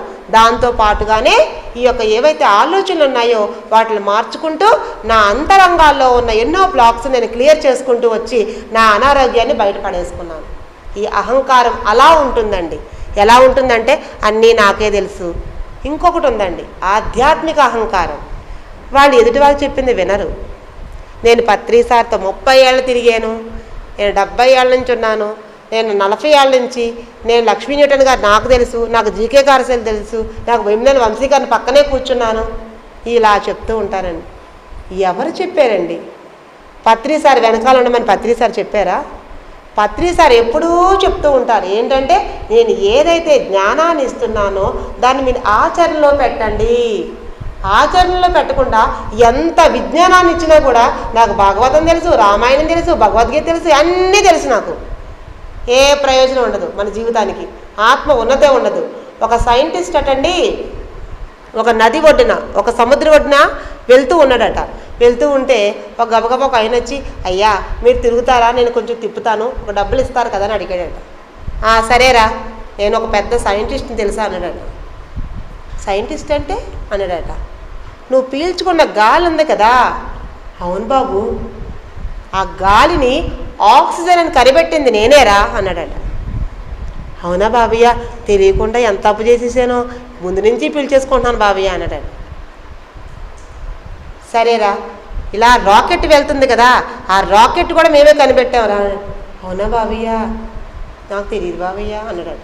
సరే కదా వెళ్దామని చెప్తానట. అయితే నీకు సగం జీవితమే పోయినట్రా, ఎందుకంటే నీకు ఆక్సిజన్ తెలీదు, రాకెట్ తెలీదు, అసలు సైన్సే తెలీదురా నీకు అన్నాడు. అవును బాబయ్య, నిజమే, తెలియకుండా బతికేస్తున్నాం బాబయ్య, ఏదో ఇలా బతుకోవడం తప్ప మాకేం తెలియదు బాబయ్య అన్నాడు. అందులోకి నేచర్ ఎప్పుడు కూడా ఏం చేస్తుందండి, మనకి బుద్ధి చెప్తూనే ఉంటుంది. ప్రతి ఒక్కరికి, వాడు కలెక్టరా, IAS, IPS, whatever it is, nature మనకి ఎప్పుడు సిమ్టమ్స్ ఇస్తూనే ఉంటుంది. పెద్ద సునామీ వచ్చిందట. వెంటనే బాబయ్య నీకు ఈత వచ్చా అని అడిగాడట. రాదురా అన్నాడు. నాకు అర్ధ జీవితమే పోయింది, కానీ మీకు మొత్తం జీవితం పోయింది బాబయ్య, ఎందుకంటే ఇక్కడ ముందు స్విమ్మింగ్ వచ్చి ఉండాలి, కాబట్టి ఎవరా తక్కువ కాదు. అందుకే మన పిరమిడ్ మాస్టర్, మన గురువు గారు ఏం చేశారండి, ప్రతి ఒక్కటి అద్భుతమే.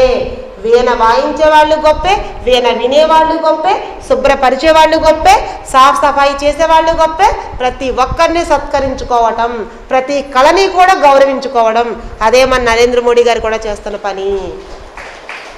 ప్రతి ఒక్కరిలో ఉన్న మాస్టర్ని మేలుకొల్పాలే తప్ప ఆ విజ్ఞానం మనకి ఇవ్వాలండి. ఒకే ఒక పాయింట్ ఉందండి. సో మనం ఎప్పుడైతే ఇలా చేసుకుంటూ ఉంటామో ఆ అహంకారం అలా ఉంటుందండి. అహంకారాన్ని మనం తగ్గించుకోగలగాలి, అప్పుడు మాత్రమే మనం బాగుంటాం. అలాగే లాస్ట్ బట్ నాట్ లీస్ట్ మాత్సర్యం అండి. మాత్సర్యం అంటే ఏంటో తెలుసా? నాకు లేకపోయినా పర్వాలేదు కానీ పక్కోడికి ఉంటే నేను చూసి ఆనందించలేను, వాడికి ఎలాగైనా సరే ఇదైపోవాలి, లేకపోతే ఒప్పుకోం మనం. నిజంగా చెప్తున్నాను మేడం, మొన్న మార్క్స్ మీ అబ్బాయికి ఎక్కువ వచ్చాయి కదా, మా అబ్బాయికి 2 రోజులు బాగుండలేదండి, లేకపోతే వాడు అసలు క్లాస్ టాపర్.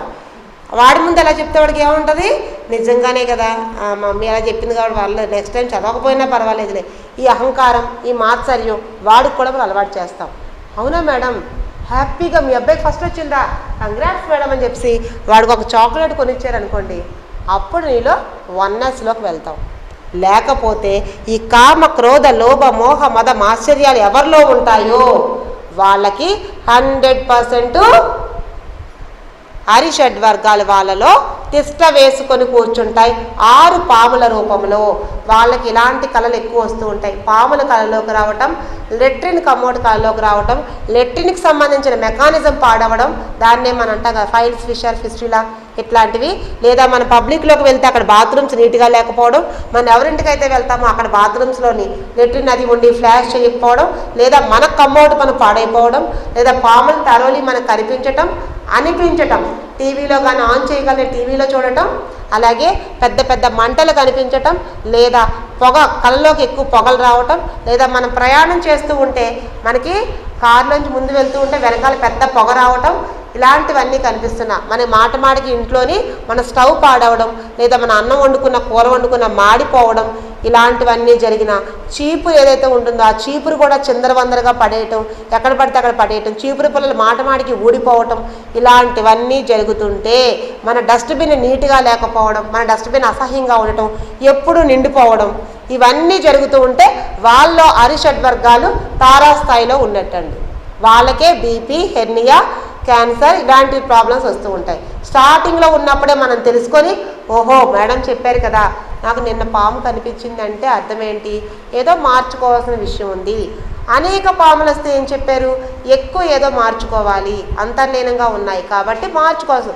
పాము కల్లోకి వస్తే భయపడొద్దండి. పాము ఏం చేస్తుంది, పౌర్ణానికి కుబుసాన్ని విడుస్తుంది. కాబట్టి ఎలా అయితే పౌర్ణానికి దాని శరీరాన్ని విడుస్తుందో మనలో ఉన్న మూలాల్లో ఉన్న అజ్ఞానాన్ని విడవాలి.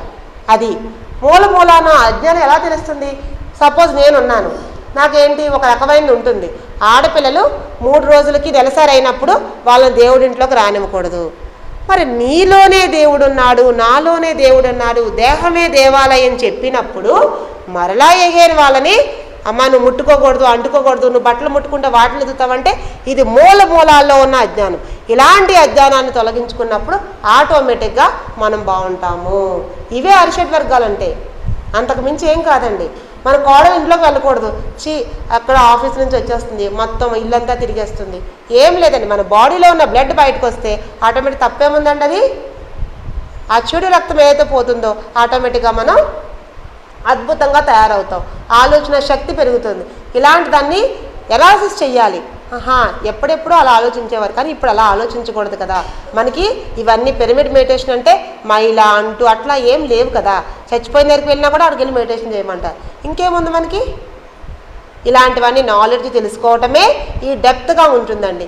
ఇవే ఒక్కొక్క ట్యాబ్లెట్. ఇవి అరిషడ్వర్గాలు అనేవి 6 ట్యాబ్లెట్లు. ఇందాక చెప్పాను కదా 12 ట్యాబ్లెట్స్ అంటే పౌర్ణమి ధ్యానం, పిరమిడ్ ధ్యానం, ఆనందో బ్రహ్మ ఇలాంటివన్నీ. అలాగే కొంతమందికి థైరాయిడ్ వస్తుంది, దానికి ట్యాబ్లెట్ ఉంటుంది. షుగర్ వస్తుంది, షుగర్కి షుగర్ ట్యాబ్లెటే ఉంటుంది, పేరే షుగర్, దాని పేరు. గడ్డిమేట బంగారం అనేది ఇస్తాం. అలాగే కొంతమందికి కాళ్ళు కీళ్ళ నొప్పులు వస్తూ ఉంటాయి, కొంతమందికి ఫైనాన్షియల్ ప్రాబ్లం వస్తుంది, భార్యాభర్తల మధ్య కొద్ది ప్రాబ్లం వస్తూ ఉంటాయి. ఫైనాన్షియల్గా ఉన్న వాళ్ళకి శక్తి వలయాలు అనేది, కొంతమందికి బాగా ఎంత మెడిటేషన్ చేసే శక్తి రాదు వాళ్ళకు కూడా. కొంతమందికి భయం వేస్తూ ఉంటుంది, వాళ్ళకి ముముక్షువుకి 4 సతులు అనే పుస్తకంలో ఉంటుంది. అలా ప్రతి దానికి ట్యాబ్లెట్స్ ఉన్నాయండి. ఆ ట్యాబ్లెట్స్ చిన్న పుస్తకాల రూపంలో ఉంటాయి. ఒకరికి ఏ పని చేయాలో ఏ పని చేయకూడదో తెలియదు. వాళ్ళకి ఏం చెప్తామంటే నీ వాస్తవానికి నువ్వే సృష్టికర్త అనే విషయం మనకు తెలిస్తే మన అజ్ఞానమే మూల కారణం అన్నిటికీ. కాబట్టి జ్ఞానం తెలుసుకోవటమే. ట్రాఫిక్ సిగ్నల్స్, ఈజీ మెథడ్స్ అన్నీ. స్కిన్ డిసీజ్ వస్తుంది, దానికి టైగర్ లెసన్స్, ప్రతీదీ ఉన్నాయండి, ప్రతీదీ ఉన్నాయి. వజ్ర కవచం అనే పుస్తకంలో అవన్నీ ఉంటాయి. అలా ఒక్కొక్క పుస్తకం ఉంటుంది అంతే. దీని నాలెడ్జ్ తీసుకున్నారనుకోండి ఆటోమేటిక్గా దాని నుంచి మీరు బయటపడతారు. సో ఈ నాలెడ్జ్ తీసుకోవడానికి L1 కోర్స్ అనేది ఒకటి ఉంటుంది. ఇదంతా ఫ్రీ ఆఫ్ కాస్టే. మీకు ఎవరికైనా అనారోగ్యం వచ్చినా ఇదంతా ఫ్రీ ఆఫ్ కాస్టే. అలాగే మీకు కోర్స్ చెప్పాలన్నా ఇదంతా ఫ్రీ ఆఫ్ కాస్టే. ఎవరికి మభ్యపెట్టడం కాదు, ఈ యొక్క జ్ఞానాన్ని విజ్ఞానాన్ని మీకు ఇవ్వడం వరకు మాత్రమే.